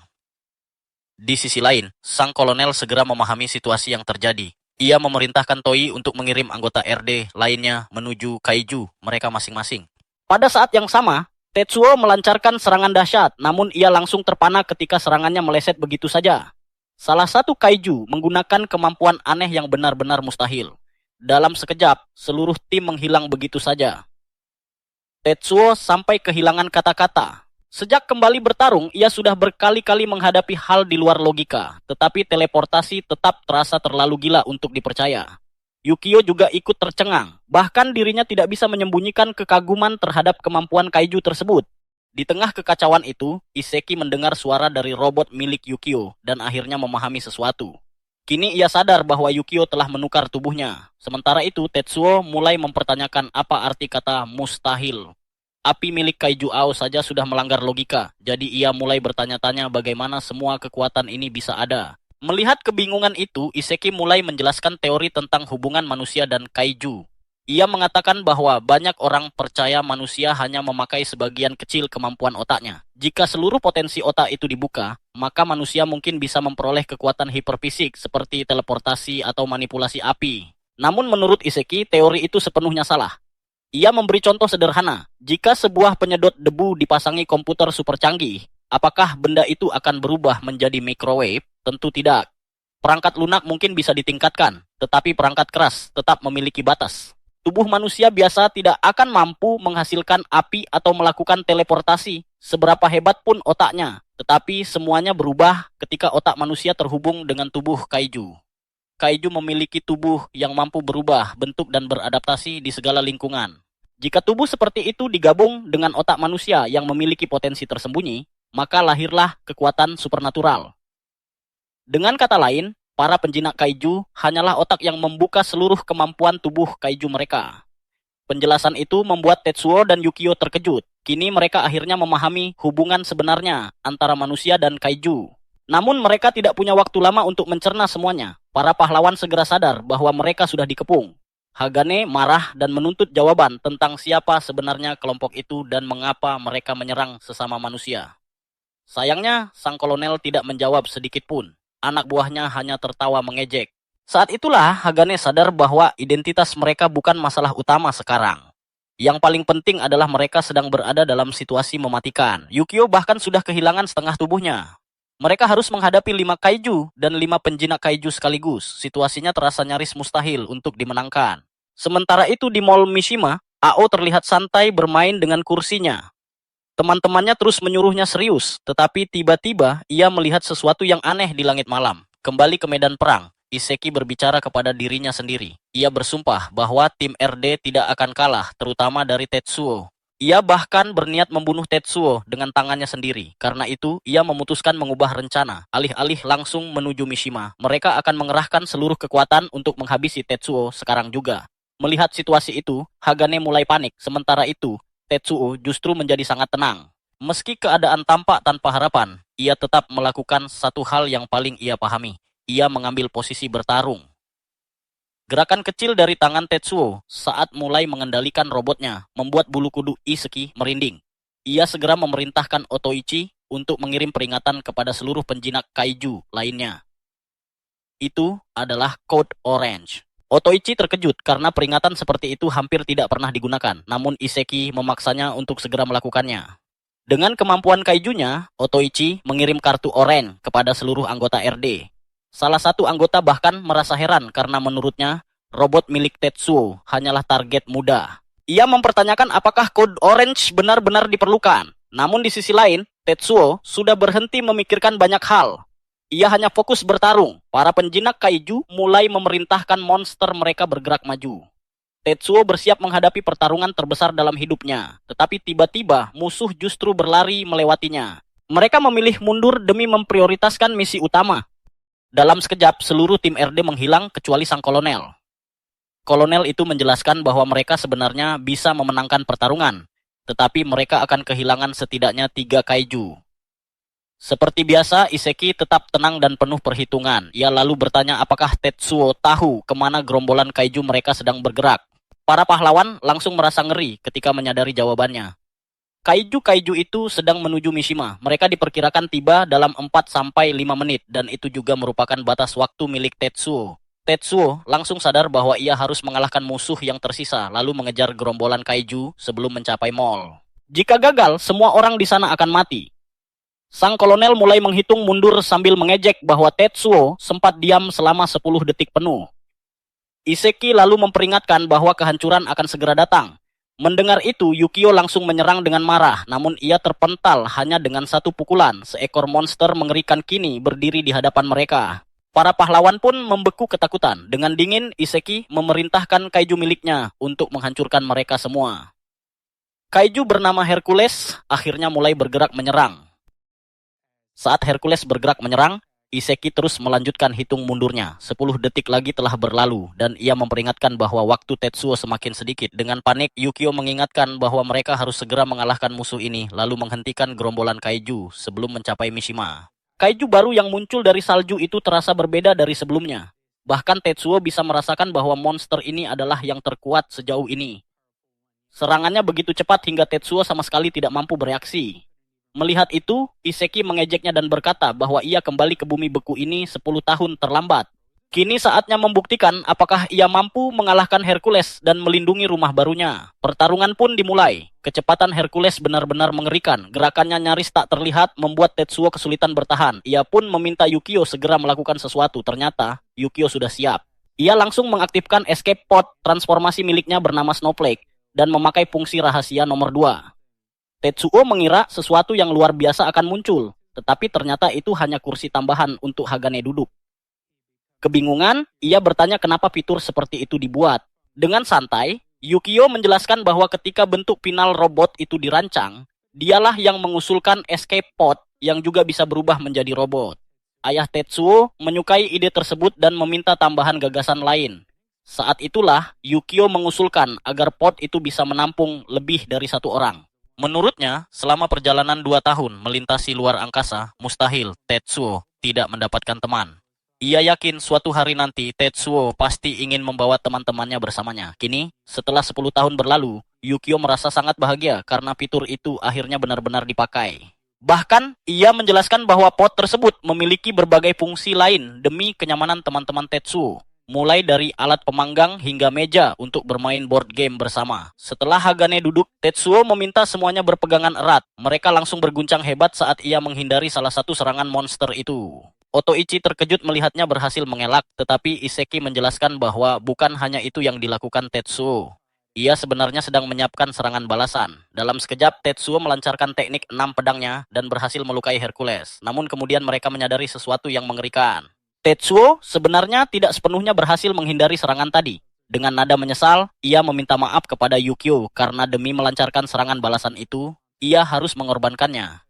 Luka yang diterima baru terlihat sekarang ketika Yukio roboh ke tanah. Rupanya, di detik terakhir Hercules sempat melancarkan tendangan balik yang menghantam mereka. Saat itulah para pahlawan benar-benar sadar bahwa musuh mereka luar biasa kuat. Bahkan monster itu mulai memahami pola serangan mereka.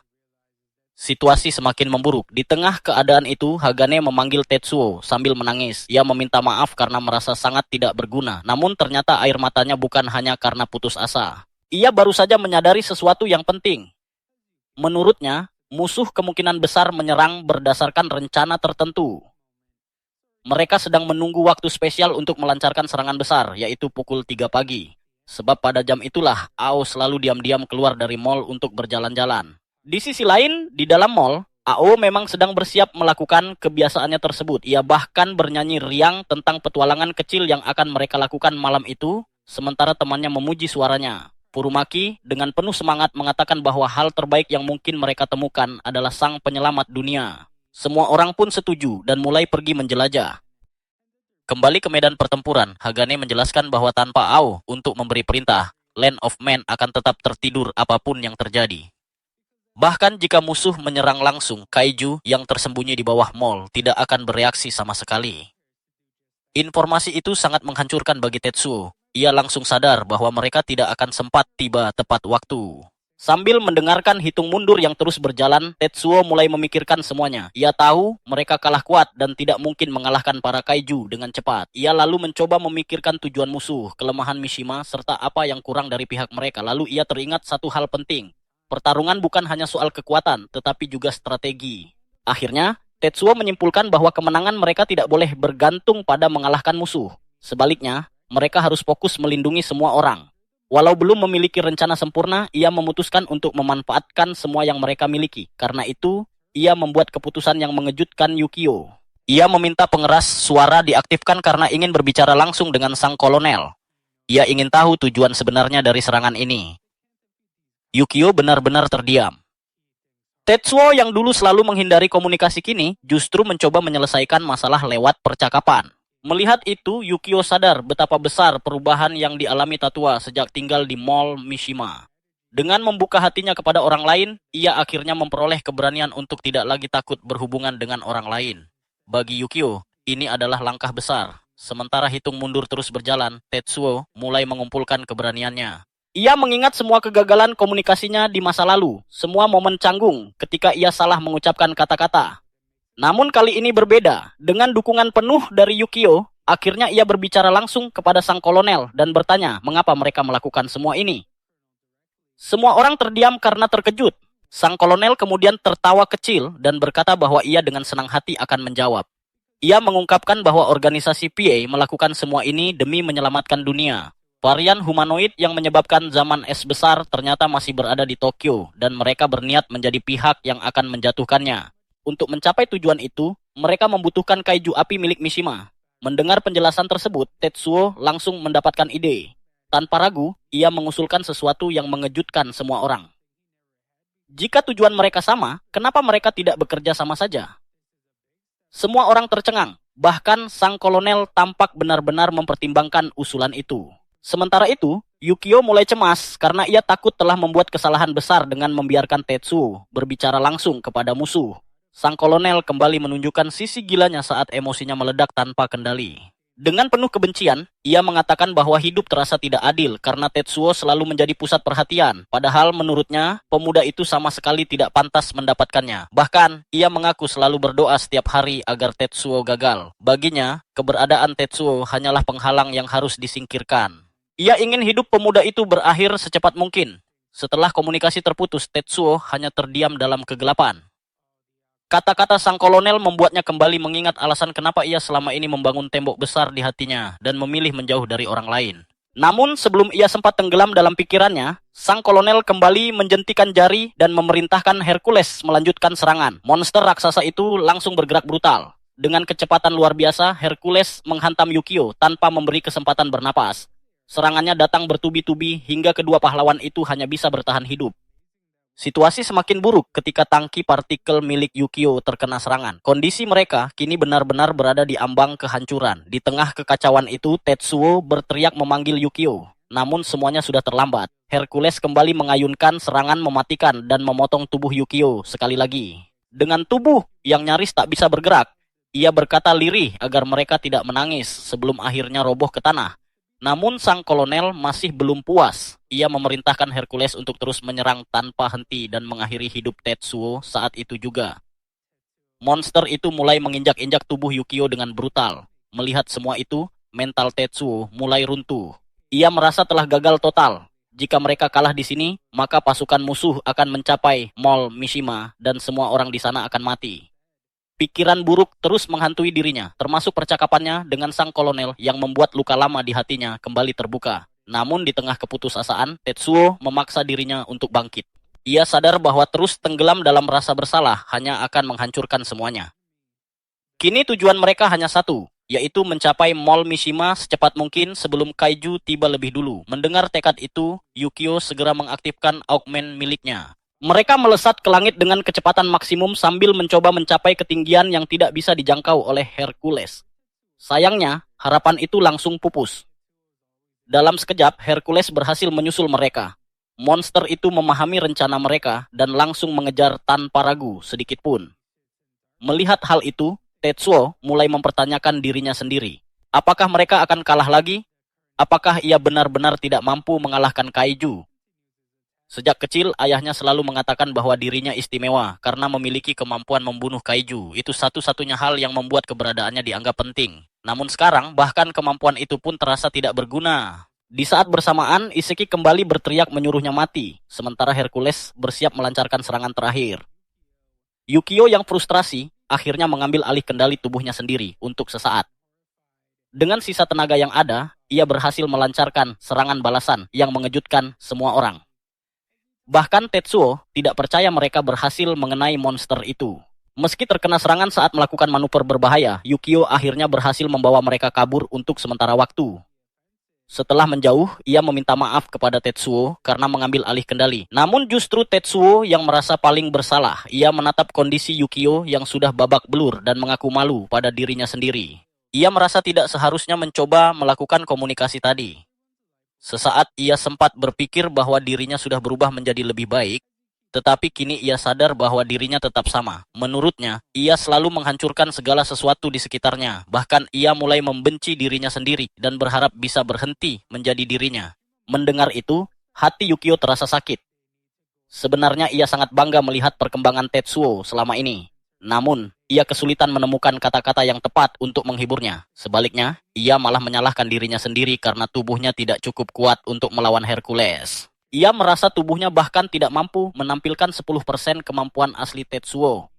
Keputusasaan mulai menyelimuti mereka berdua, namun tiba-tiba Hagane menggenggam tangan Tetsuo dengan tangan gemetar dan wajah penuh air mata. Ia mengaku sangat ketakutan menghadapi semua serangan tadi. Bayangan kehilangan nyawa dan kehilangan semuanya membuatnya hampir hancur. Tetapi, yang paling membuatnya sedih adalah menyadari bahwa pikiran mengerikan seperti itu ternyata selalu dipikul oleh Tetsuo selama ini. Selama hampir seluruh hidupnya, pemuda itu terus bertarung melawan kaiju. Kata-kata Hagane membuat Tetsuo tersentuh. Selama ini, bertarung melawan kaiju sudah terasa normal baginya, namun genggaman tangan gadis itu membuatnya sadar bahwa perjuangannya ternyata tidak sia-sia. Ada seseorang yang memahami rasa sakitnya. Mereka pun menangis bersama di tengah kehancuran. Melihat itu, Yukio kembali menyalakan semangatnya. Ia berkata bahwa mereka harus bergerak lebih cepat lagi dan mencapai semua orang sebelum kaiju datang terlebih dahulu. Namun tepat saat itu, sebuah transmisi misterius tiba-tiba masuk. Hal itu sangat mengejutkan karena peradaban seharusnya sudah hancur. Setelah memecahkan kode pesan tersebut, Yukio membacakannya dengan suara keras. Pesan itu hanya berisi satu peringatan singkat. Mereka diminta menjauh, karena para kaiju ternyata sudah tiba lebih dulu. Mereka diminta menjauh, karena para kaiju ternyata sudah tiba lebih dulu. Mendengar pesan itu, Tetsuo dan Yukio langsung terdiam syok. Kini mereka hanya bisa bertanya-tanya, siapa sebenarnya orang yang mengirim pesan tersebut? Di atas tebing yang membeku, Sakurai Tamiya dan pasukannya mengamati sekolah yang menjadi benteng terakhir perlawanan manusia. Meski sudah berada di ambang pertempuran, Tamiya masih menyimpan keraguan. Ia sempat berpikir untuk mencari jalan damai dan mencoba membujuk para pilot sekolah agar bekerja sama. Namun, gagasan itu langsung ditolak oleh Riko, yang meyakini bahwa RD harus menjadi satu-satunya penyelamat dunia. Baginya, siapapun yang menentang visi sang kolonel hanyalah penghalang yang harus disingkirkan. Di sisi lain, Makoto dengan santai mengingatkan bahwa sang kolonel telah memberi izin untuk mengeksekusi siapa saja yang menolak tunduk. Mendengar itu, Tamiya hanya bisa menghela napas. Ia sadar tidak ada jalan kembali. Perang sudah tidak dapat dihindari. Ia kemudian memerintahkan pasukannya mengepung sekolah dari segala arah. Melalui komunikasi radio, Izumi mengejek sikap lunak Tamiya dan mengingatkan masa kecil mereka sebelum menjadi prajurit RD. Kenangan itu membuat Tamiya teringat pada masa ketika dirinya bercita-cita menjadi pahlawan dan penyelamat umat manusia sebelum dunia dihancurkan oleh kemunculan bola-bola putih raksasa yang memicu kiamat es. Kini, ironisnya, ia justru bersiap menghancurkan harapan terakhir dunia. Untuk memulai serangan, Tamiya memerintahkan kaiju miliknya, Eros, memasuki mode predasi. Tanduk raksasa kaiju itu berubah menjadi peluncur berbentuk ular bermata yang dikenal sebagai Love Bazooka. Senjata tersebut mampu menciptakan dan meluncurkan berbagai proyektil peledak dengan akurasi luar biasa. Dengan tujuan menghancurkan semangat lawan sejak awal, Tamiya mempersenjatai Eros dengan granat berat berkekuatan maksimum. Tak lama kemudian, hujan proyektil memenuhi langit malam dan menghantam sekolah dengan kekuatan dahsyat. Ledakan demi ledakan menghasilkan kobaran api, serta asap tebal yang menyelimuti area tersebut. Namun ketika asap menghilang, serangan itu ternyata gagal. Sebuah penghalang energi heksagonal berwarna virus muncul melindungi sekolah.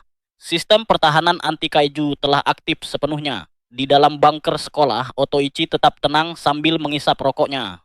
Ia bahkan sempat mengeluhkan besarnya konsumsi listrik yang diperlukan untuk mempertahankan perisai tersebut. Sementara itu, Iseki berusaha memulihkan komunikasi dengan para pilot andalan mereka. Setelah beberapa saat, koneksi berhasil tersambung dan wajah Hagane serta Tetsuo muncul di layar. Keberhasilan mempertahankan serangan pertama membuat semangat para pembela bangkit kembali. Melihat bombardir besar-besaran Eros gagal total, Tamiya terkejut. Makoto bahkan panik karena tidak menyangka sebuah sekolah memiliki teknologi pertahanan setara fasilitas militer. Namun Izumi segera menjelaskan bahwa sekolah tersebut jelas telah dimodifikasi sejak lama untuk menghadapi peperangan kaiju dalam skala besar. Alih-alih merasa frustrasi, Izumi justru semakin bersemangat. Ia menyukai tantangan dan menikmati kemungkinan bertarung melawan lawan yang kuat. Bahkan, Tamiya mulai merasakan semangat bertempurnya kembali bangkit. Di dalam bunker, Otoichi segera memerintahkan serangan balasan. Sekolah meluncurkan rentetan rudal ke arah pasukan RD, membuat langit dipenuhi jejak api. Namun Tamiya langsung mengaktifkan kemampuan multirudal milik Love Bazooka. Puluhan peluncur terpisah dari tanduk Eros dan menembakkan rudal pencegat. Hasilnya, sebagian besar rudal sekolah berhasil dihancurkan di udara sebelum mencapai sasaran. Meski demikian, Otoichi tidak kehilangan ketenangannya. Ia memerintahkan seluruh operator untuk terus menyerang dan mempertahankan tekanan terhadap musuh. Dalam kekacauan itu, Izumi mengambil kesempatan untuk bergerak sendiri. Mengendarai kaiju bersayapnya, ia menerjang langsung ke arah K2 Barrier dan mulai menyerangnya dengan cakar raksasa. Ia tertawa keras sambil menikmati perlawanan yang diberikan pihak sekolah. Bahkan, ketika senapan Gatling berat di atap sekolah melepaskan hujan peluru ke arahnya, ia dengan mudah menghindar sambil mengejek kemampuan menembak lawannya. Sementara pertempuran sengit berlangsung di sekitar sekolah, situasi lain terjadi di sebuah puncak es yang tidak jauh dari sana. Kaiju centaur raksasa bernama Hercules terlihat terluka parah dengan luka besar yang masih mengeluarkan darah. Di dekatnya berdiri Kolonel Iseki, pria bermata satu yang wajahnya dipenuhi bekas luka. Salah seorang perwira melaporkan bahwa luka tersebut disebabkan oleh satu serangan dari Tetsuo. Mendengar hal itu, Iseki menjadi sangat marah. Ia berteriak dan memaki karena Tetsuo masih hidup. Merasa kemenangan yang seharusnya sudah berada di tangannya telah direnggut begitu saja. Namun, sang perwira tetap tenang. Ia menjelaskan bahwa Hercules memiliki kemampuan regenerasi luar biasa. Luka yang biasanya membutuhkan waktu lama untuk pulih pada kaiju, lain dapat sembuh dengan sangat cepat. Bahkan, setiap kali pulih, Hercules menjadi lebih kuat dan lebih ganas dari sebelumnya. Saat mata Hercules mulai bersinar merah menyeramkan, sebuah drone pengintai bernama Suzu mengamati seluruh medan perang dari langit. Pada saat yang sama, Tetsuo dan mecha miliknya, Yukio, melesat menembus langit malam seperti roket untuk kembali ke medan pertempuran. Di dalam kokpit, Tetsuo dan Hagane terkejut ketika melihat Suzu melayang di atas mereka. Pertempuran besar masih jauh dari selesai, dan babak berikutnya tampak akan menjadi jauh lebih sengit. Di ruang komando, Kolonel Iseki mengungkap sebuah rahasia yang mengejutkan semua orang. Drone yang selama ini membantu pertahanan sekolah ternyata diciptakan oleh Suzu, mendiang ibu Hagane. Dulu, drone itu dibuat untuk melacak Hagane kecil yang sering menyelinap keluar dari pusat perbelanjaan tanpa sepengetahuan para penjaga. Tidak hanya itu, Suzu juga merupakan salah satu pengembang utama penghalang pertahanan K2, sistem yang saat itu menjadi benteng terakhir sekolah. Pengungkapan tersebut membuat Hagane nyaris menitikan air mata. Sementara itu, Iseki teringat masa lalunya yang kelam saat ia terbangun di rumah sakit dengan foto keluarganya dan sebuah surat yang dipenuhi keinginan balas dendam. Meski suasana menjadi emosional, situasi darurat tidak memberi mereka waktu untuk larut dalam kenangan. Setelah menemukan sinyal Tetsuo dan Yukio, Iseki memerintahkan keduanya untuk segera mundur dan bergabung dengan evakuasi massal menuju laboratorium penelitian nomor 1 yang berada jauh di bawah tanah. Di dalam gunung, ribuan orang sedang dievakuasi melalui lorong-lorong pelarian. Para petugas keamanan berusaha menjaga ketertiban sementara warga sipil yang ketakutan bergegas menuju tempat perlindungan. Namun Tetsuo tidak bisa tenang. Naluri tempurnya mengatakan bahwa musuh sedang bergerak menuju jalur evakuasi.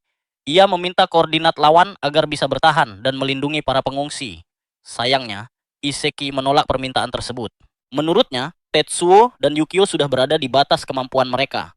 Tubuh mereka penuh luka dan tidak lagi layak dikirim ke medan tempur. Di tengah percakapan serius itu, Yukio justru membocorkan hal memalukan. Ia mengungkap bahwa Tetsuo sempat menangis saat musuh menyuruhnya mati. Wajah Tetsuo langsung memerah karena malu. Iseki pun mencoba menenangkan suasana dengan menjelaskan bahwa setiap orang memiliki cara berbeda dalam menghadapi trauma. Sebelum pembicaraan semakin panjang, Otoichi memutus komunikasi dan menyuruh mereka fokus menyelamatkan diri. Setelah itu, Iseki bertanya, mengapa Otoichi tidak pernah menceritakan masa lalunya bersama RD kepada Tetsuo. Namun veteran tua itu hanya diam sambil mengisap rokoknya. Tak lama kemudian, bencana yang mereka takutkan akhirnya terjadi. Cadangan energi sekolah benar-benar habis. Operator ruang kendali panik ketika sistem melaporkan bahwa penghalang K2 tidak lagi dapat dipertahankan. Dalam sekejap, perisai raksasa yang melindungi sekolah selama ini mati total. Sesaat setelah penghalang menghilang, dentuman hebat mengguncang ruang komando. Otoichi dan Iseki segera menoleh ke arah jendela.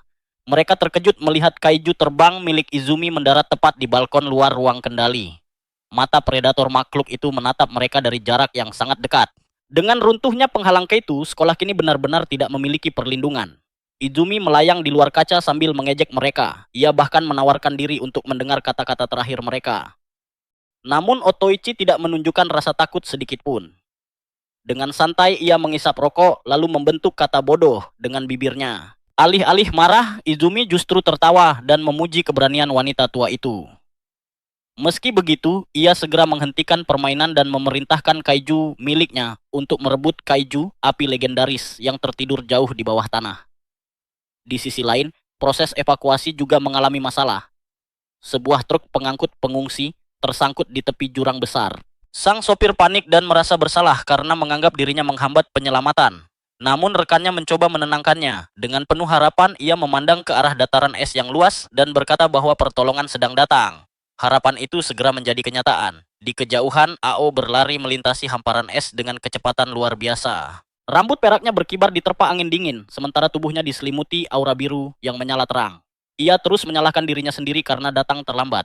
Bagi Ao, kekuatannya tidak berarti apa-apa jika ia gagal melindungi rumah dan orang-orang yang berharga baginya. Dengan tekad penuh, Ao melompat tinggi ke udara lalu menghantam tanah dalam pendaratan dahsyat yang mengguncang seluruh wilayah. Kedatangannya membuat Izumi, Tamiya, dan Makoto terdiam. Mereka sadar bahwa lawan paling berbahaya akhirnya muncul di medan perang. Namun, kemunculan Ao hanyalah awal. Ia segera memanggil makhluk legendaris yang tertidur jauh di bawah tanah. Di kedalaman bumi, Riko yang sedang berusaha mencapai dan mengendalikan kaiju tersebut tiba-tiba merasakan gelombang panas yang luar biasa. Suhu di sekitarnya meningkat drastis hingga terasa mustahil untuk ditahan. Lalu, sebuah ledakan besar mengguncang lapisan es. Tanah terbelah dan bongkahan es berterbangan ke segala arah. Dari kedalaman bumi, kaiju api legendaris akhirnya bangkit dengan kekuatan yang menggetarkan dunia.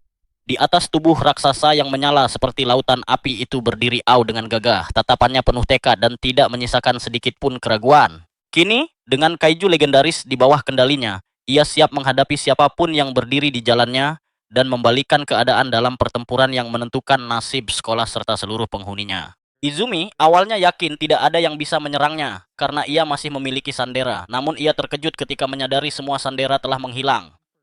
Meski demikian, ia tetap percaya diri karena pihaknya masih unggul jumlah. Bersama dua rekannya, ia menghadapi Ao dan kaiju api miliknya. Izumi bahkan dengan percaya diri mengumumkan bahwa mereka akan memenangkan pertarungan udara antar kaiju dan membawa pulang kaiju api tersebut. Di dalam sekolah, para penyintas memantau situasi melalui rekaman drone.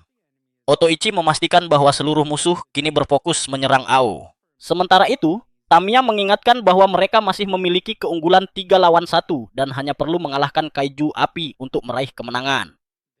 Pertarungan segera memanas. Ao menyadari bahwa musuh mampu menyerang dari jarak jauh. Namun, serangan itu ternyata hanya pengalihan perhatian. Izumi berhasil menyerang dari belakang dan menjatuhkan mereka. Melihat lawannya terpuruk, Izumi mengejek bahwa panas tubuh kaiju api justru membuat mereka semakin tenggelam ke dalam tanah. Meski salah satu rekannya sudah mengklaim kemenangan, Tamiya menegaskan bahwa pertarungan belum berakhir. Dalam percakapan mereka, Izumi mengungkap tujuan sebenarnya. Mereka ingin merebut kaiju api meskipun tindakan itu akan membuat desa kehilangan sumber panas utama dan menghadapi kehancuran. Baginya, pengorbanan itu layak dilakukan demi misi organisasi RD yang menurut mereka akan menyelamatkan dunia. Mendengar nama RD, Otoichi langsung teringat pada masa lalunya di RD. Ia mengenali lambang Brigade RD 2400 yang dikenakan para musuh. Unit itu dipimpin oleh Sagami, seorang perwira terkenal yang dikenal cerdas, berprestasi, dan sangat dihormati. Namun di balik reputasinya, banyak hal mencurigakan terjadi. Kenaikan pangkatnya berlangsung sangat cepat, sementara sejumlah atasan dan rivalnya meninggal dalam keadaan misterius. Belakangan beredar rumor bahwa Sagami berusaha menciptakan penyelamat baru. Ia mengembangkan proyek RD, sebuah program yang merekrut anak-anak berbakat dari berbagai latar belakang untuk dijadikan pasukan elit. Tujuannya sederhana tetapi mengerikan, menciptakan seseorang yang mampu menggantikan atau melampaui Tetsuo sebagai penyelamat dunia. Mengingat semua itu membuat Otoichi semakin khawatir karena ia tahu Sagami bukan musuh biasa. Di medan tempur, Ao dan kaiju api legendaris kembali bangkit. Mereka sadar sedang menghadapi 3 kaiju sekaligus, tetapi tidak memiliki pilihan selain bertarung sampai menang.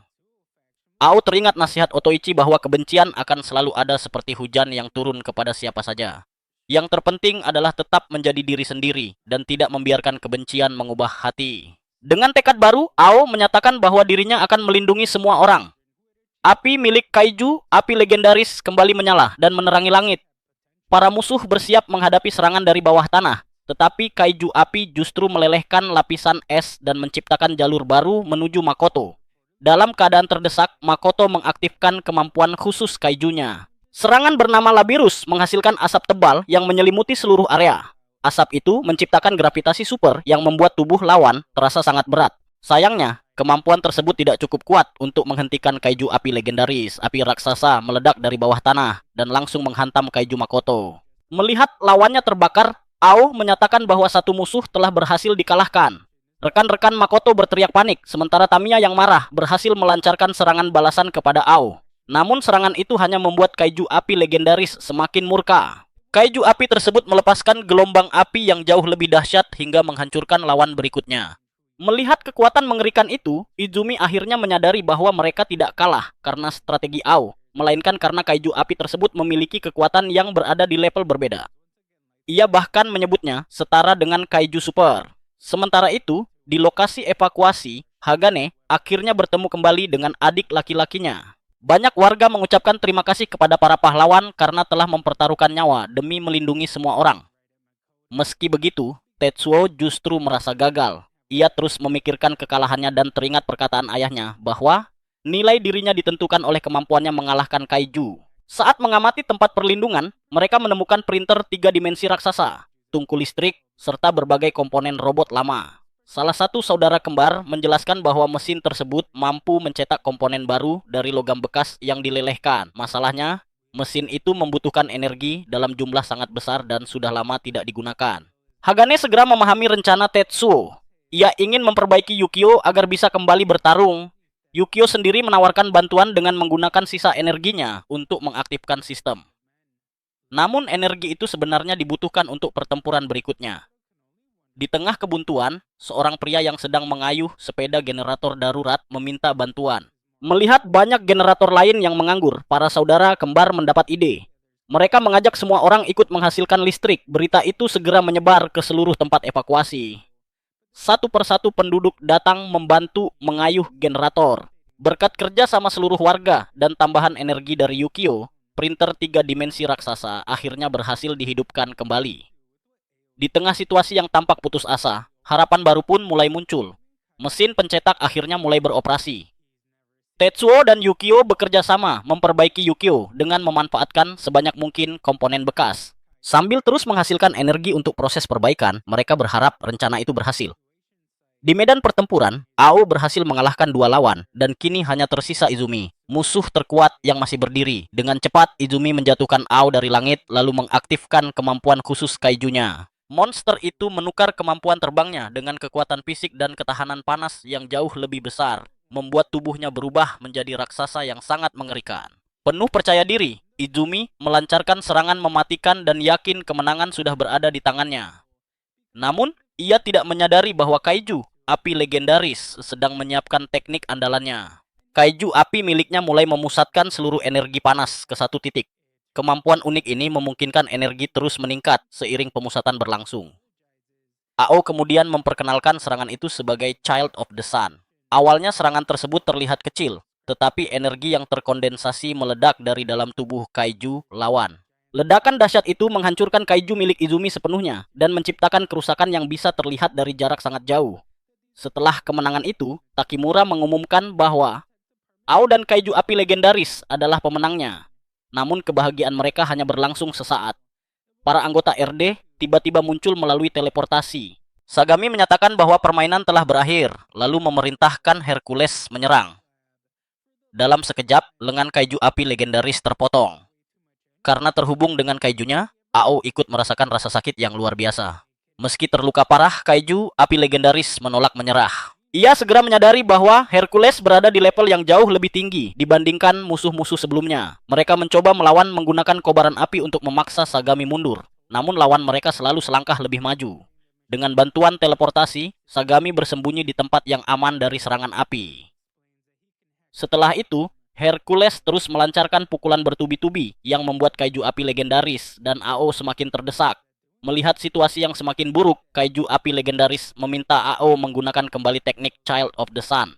Sayangnya, serangan itu membutuhkan konsentrasi penuh yang mustahil dicapai dalam keadaan tertekan. Yang membuat mereka semakin putus asa, Sagami tampaknya mampu menebak setiap langkah dan rencana yang mereka susun. Alih-alih langsung menghabisi lawannya, Sagami mengaku ingin membalas dendam atas anak buahnya. Ia berniat menyiksa mereka terlebih dahulu. Sementara itu, Hercules terus menghantam tanpa ampun hingga kaiju api legendaris terpental jauh dan kondisi Ao semakin kritis. Tak lama kemudian, Kinoe muncul dan menjelaskan tujuan mereka.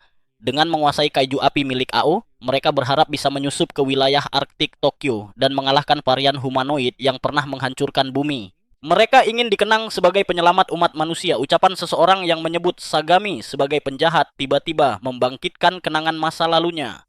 Pada tahun 2031, di basis nomor 4, ia hanya memperoleh nilai B+ dalam ujian sertifikasi pilot robot tempur. Nilai itu tidak cukup untuk menjadikannya pilot elit, tetapi ia tidak pernah menyerah pada mimpinya. Saat itu, anak-anak dari Project RD memandangnya dengan penuh harapan. Mereka percaya bahwa suatu hari mereka akan menjadi pahlawan yang menyelamatkan dunia dari ancaman kaiju. Sagami pun yakin bahwa dengan bantuan anak-anak tersebut dan teknologi baru yang sedang dikembangkan, ia akan menjadi penyelamat umat manusia berikutnya. Kembali ke masa kini, Sagami mengatakan bahwa ia tidak keberatan dianggap sebagai penjahat. Menurutnya, seseorang yang benar-benar memiliki tujuan besar tidak bisa terlalu memikirkan cara yang digunakan untuk mencapainya. Namun sebelum ia bisa melanjutkan aksinya, sebuah peluru hampir mengenainya. Ternyata bala bantuan akhirnya tiba. Sang bos memang gagal mengenai sasaran, tetapi kehadiran mereka cukup untuk mengubah jalannya pertempuran. Kinoe segera memanggil Hermes sebagai pelindung. Monster itu bergerak untuk menghabisi semua orang, tetapi tiba-tiba Tetsuo dan Yukio muncul di medan perang. Dengan kekuatan baru, hasil perbaikan mereka, keduanya menghancurkan Hermes hanya dengan satu serangan dahsyat. Kekalahan Hermes juga membuat Kinoe tersingkir. Semua orang terpana melihat perubahan luar biasa tersebut, bahkan Takamura menyatakan bahwa merekalah penyelamat yang sebenarnya. Sebelum berangkat ke pertempuran, Yukio sempat mempertanyakan kesiapan Tetsuo untuk menghadapi Sagami, orang yang secara terang-terangan menginginkan kematiannya. Namun Tetsuo telah menemukan jawaban atas keraguannya. Ia menyadari bahwa selama ini dirinya mampu memahami orang lain karena telah membuka hati dan mencoba menjalin hubungan dengan mereka. Pengalaman buruk di masa lalu memang pernah melukainya, tetapi ia tidak ingin kembali menutup diri. Jika itu terjadi, ia hanya akan kehilangan semua orang yang telah berjuang bersamanya. Karena itulah ia memilih untuk terus maju. Kini, di medan perang, Sagami terkejut melihat Yukio benar-benar berhasil diperbaiki. Baginya, ini adalah kesempatan kedua untuk menyingkirkan Tetsuo. Pertarungan terakhir pun dimulai. Yukio mengungkapkan bahwa ia menemukan tubuh robot istimewa dari seri Snowman nomor 16, sebuah unit yang dirancang sebagai benteng tempur tunggal. Dengan lengan barunya, ia bertransformasi menjadi Snowball Rampat. Sementara itu, Tetsuo bersiap menghadapi pertarungan manusia pertamanya dengan ekspresi penuh tekad, menandai dimulainya pertempuran yang menentukan nasib semua pihak. Yukio muncul kembali di medan perang, meski tubuh robotnya sudah rusak parah. Dengan lengan darurat yang terbuat dari komponen bekas, ia tetap berdiri tegak dan menuntut agar Hercules segera melepaskan AO. Kehadirannya membuat semua orang lega, tetapi mereka juga sadar bahwa kondisi sang pahlawan jauh dari sempurna. Di lokasi evakuasi, para penduduk menyaksikan pertarungan dengan cemas. Mereka melihat jelas bahwa tubuh Yukio hanya ditopang oleh bagian-bagian robot yang dipasang seadanya. Hagane pun tak bisa menyembunyikan kekhawatirannya dan hanya mampu berdoa agar para pahlawan berhasil selamat. Sementara itu, Kolonel Sagami justru merasa iri. Baginya, kemunculan Yukio yang kembali bertarung setelah memperbaiki robot yang hampir hancur membuatnya terlihat seperti penyelamat sejati. Namun di balik rasa iri itu, ia tetap mengejek Tetsuo karena berani bertarung menggunakan tubuh robot yang rusak dan lengan dari barang rongsokan. Di sisi lain, Yuma melaporkan bahwa rekan-rekan mereka yang terluka telah berhasil dikumpulkan oleh Kinoe. Meskipun kaiju mereka telah mati sehingga membuat mereka pingsan, semuanya masih hidup. Ketika Yuma menawarkan diri untuk ikut bertarung, Sagami menolaknya dan memerintahkannya menjaga AO serta kaiju api. Namun niat jahat Sagami belum berhenti. Ia menyadari bahwa pilot kaiju api tidak boleh sadar kembali. Karena itu, ia dengan kejam menghancurkan tubuh AO untuk memperparah lukanya. Melihat tindakan tersebut, amarah Tetsuo langsung meledak dan ia menyerbu tanpa ragu. Sebagai respons, Sagami menjadikan AO sebagai tameng dan memerintahkan Hercules menyerang. Kaiju raksasa itu menghantam Yukio hingga terpental jauh. Kekuatan Hercules membuat para penduduk yang menyaksikan hanya bisa terdiam ngeri.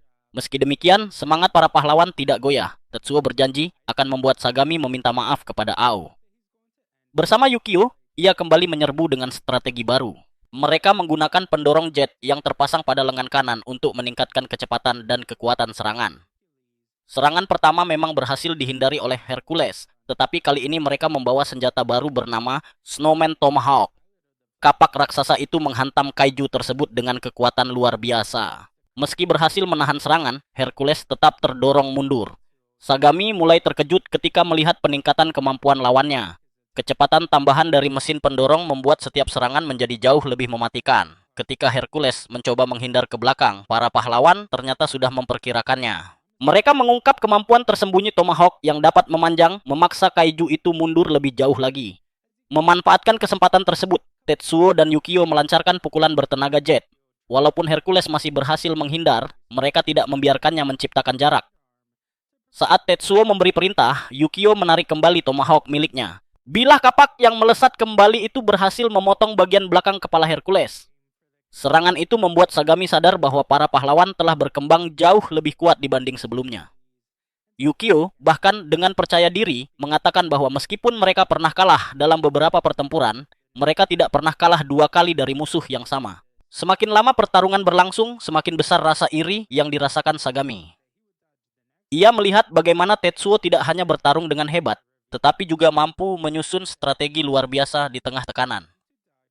Baginya, itulah gambaran seorang penyelamat sejati. Tak lama kemudian, kedua pahlawan kembali melancarkan serangan gabungan. Dengan bantuan pendorong jet yang diaktifkan pada saat terakhir, mereka menghantam Hercules dan mengirimnya terbang jauh. Penduduk bersorak gembira karena merasa kemenangan sudah berada di depan mata. Namun harapan itu langsung pupus ketika debu menghilang. Sagami mengungkapkan bahwa selama ini ia belum menggunakan seluruh kekuatannya. Pada tubuh Hercules muncul mulut raksasa di bagian perut yang menandakan aktifnya mode predator. Keadaan segera berbalik. Saat Yukio kembali menggunakan Tomahawk, Hercules berhasil menangkapnya di udara. Ketika kaiju itu mencoba menariknya mendekat, Yukio memilih memotong senjatanya sendiri agar tidak terjebak. Ia lalu melanjutkan serangan dengan hantaman kepala dan rentetan pukulan, tetapi Hercules mampu menghindari maupun menahan hampir semuanya. Lama-kelamaan, Tetsuo menyadari ada sesuatu yang aneh. Setiap kali mereka menyerang, Hercules selalu bergerak seolah sudah mengetahui apa yang akan terjadi. Kaiju itu tampak mampu membaca gerakan mereka sebelum serangan dilancarkan. Yukio menduga bahwa itulah kekuatan supernatural yang dimiliki Sagami. Menyadari mereka kalah dalam hal kemampuan, Tetsuo mengambil langkah nekat. Ia memerintahkan Yukio menampilkan seluruh data dan rekaman pertempuran kaiju yang pernah mereka hadapi. Semua data itu diputar bersamaan agar ia dapat menganalisis pola kemampuan lawan sambil terus bertarung. Menurut Yukio, rencana itu sangat berbahaya. Namun ia percaya hanya Tetsuo yang mampu melakukannya. Sementara itu, Sagami memutuskan mengakhiri pertarungan. Ia mengaktifkan kemampuan penuh mode predator. Rahasia kekuatan Hercules akhirnya terungkap. Di dalam kesadarannya, Sagami dapat melihat pecahan-pecahan kemungkinan masa depan yang akan terjadi beberapa detik ke depan. Kemampuan itu bekerja seperti cermin yang memperlihatkan masa depan, memungkinkan dirinya menganalisis berbagai kemungkinan sebelum lawannya bergerak. Karena itulah selama ini Hercules selalu tampak selangkah lebih maju dibanding semua musuh yang pernah dihadapinya. Karena hanya tindakannya sendiri yang belum pasti, kemampuan milik Sagami membuat cermin masa depannya pecah menjadi banyak pecahan. Setiap pecahan menunjukkan kemungkinan yang berbeda, memungkinkan dirinya melihat hasil dari setiap keputusan sebelum benar-benar mengambilnya. Saat menghadapi serangan lawan, ia melihat bahwa menghindar ke kiri akan membuatnya terkena hantaman gagang kapak. Karena itu, ia memilih melangkah maju. Setelah memilih satu kemungkinan, masa depan kembali bercabang menjadi lebih banyak pilihan, memberinya kesempatan untuk terus menentukan langkah terbaik. Kemampuan tersebut membuat Sagami seolah memiliki panduan menuju kemenangan. Selama masih ada peluang sekecil apapun, ia yakin dapat menemukan jalan untuk menang. Namun kekuatan itu memiliki harga yang sangat mahal. Melihat lebih dari 10 detik ke masa depan membuat tubuhnya menerima tekanan luar biasa. Darah mulai keluar dari mulutnya, tetapi ia tetap memaksa diri mencari masa depan yang berisi kemenangan. Meski tubuhnya perlahan hancur, Sagami terus menelusuri setiap kemungkinan. Ia menolak menerima bahwa Tetsuo tidak bisa dikalahkan. Sejak lama, Tetsuo adalah sosok yang ingin ia lampaui, bahkan jika harus mengorbankan nyawanya sendiri. Ia percaya satu-satunya cara lawannya menang adalah jika otaknya rusak lebih dulu sebelum menemukan langkah sempurna. Pertarungan pun berlanjut semakin sengit. Sementara Sagami mengandalkan penglihatan masa depannya, Tetsuo tetap tenang dan terus menganalisis lawannya. Ia menyadari bahwa beberapa serangannya berhasil mengenai sasaran, sedangkan sebagian besar lainnya gagal. Perbedaan itu membuatnya mulai memperhatikan pola gerakan Hercules dengan lebih saksama. Di tengah pertarungan, Hercules memanfaatkan salah satu pukulan lawan untuk melompat ke udara. Melihat kejadian itu, Sagami merasa gembira karena akhirnya menemukan masa depan yang menjamin kemenangan. Dalam penglihatannya, 74 detik ke depan akan menjadi akhir pertarungan. Dengan penuh keyakinan, ia menyatakan bahwa kemenangan sudah berada di tangannya. Serangan demi serangan dilancarkan hingga Tetsuo dan Yukio terdesak. Bahkan ketika Yukio mencoba membalas, semua gerakannya telah diantisipasi. Sagami menganggap perlawanan mereka sia-sia, karena menurut penglihatannya, mereka sudah berada di jalur menuju kematian. Namun situasi berubah ketika sebuah serangan misterius menghentikan pukulan mematikan Hercules. Semua orang terkejut saat mengetahui bahwa yang muncul adalah Suzu. Ternyata sistem kendalinya telah dialihkan ke Dewan Mall Mishima, dan yang mengambil alih adalah teman-teman Ao. Mereka marah atas apa yang terjadi pada Ao, dan memutuskan ikut membantu dalam pertarungan. Gangguan itu memaksa Sagami memeriksa kembali masa depan yang telah ia lihat. Setelah menelusuri berbagai kemungkinan, ia merasa lega karena hasil akhirnya tetap sama. Dalam semua jalur yang ia temukan, kepala Yukio akan terpenggal dan kemenangan tetap menjadi miliknya. Ketika waktu terus berjalan dan hanya tersisa beberapa detik, Tetsuo mulai memahami sesuatu yang penting. Ia menyadari bahwa serangan drone tadi berhasil mengenai sasaran dan tidak dapat diprediksi oleh Sagami.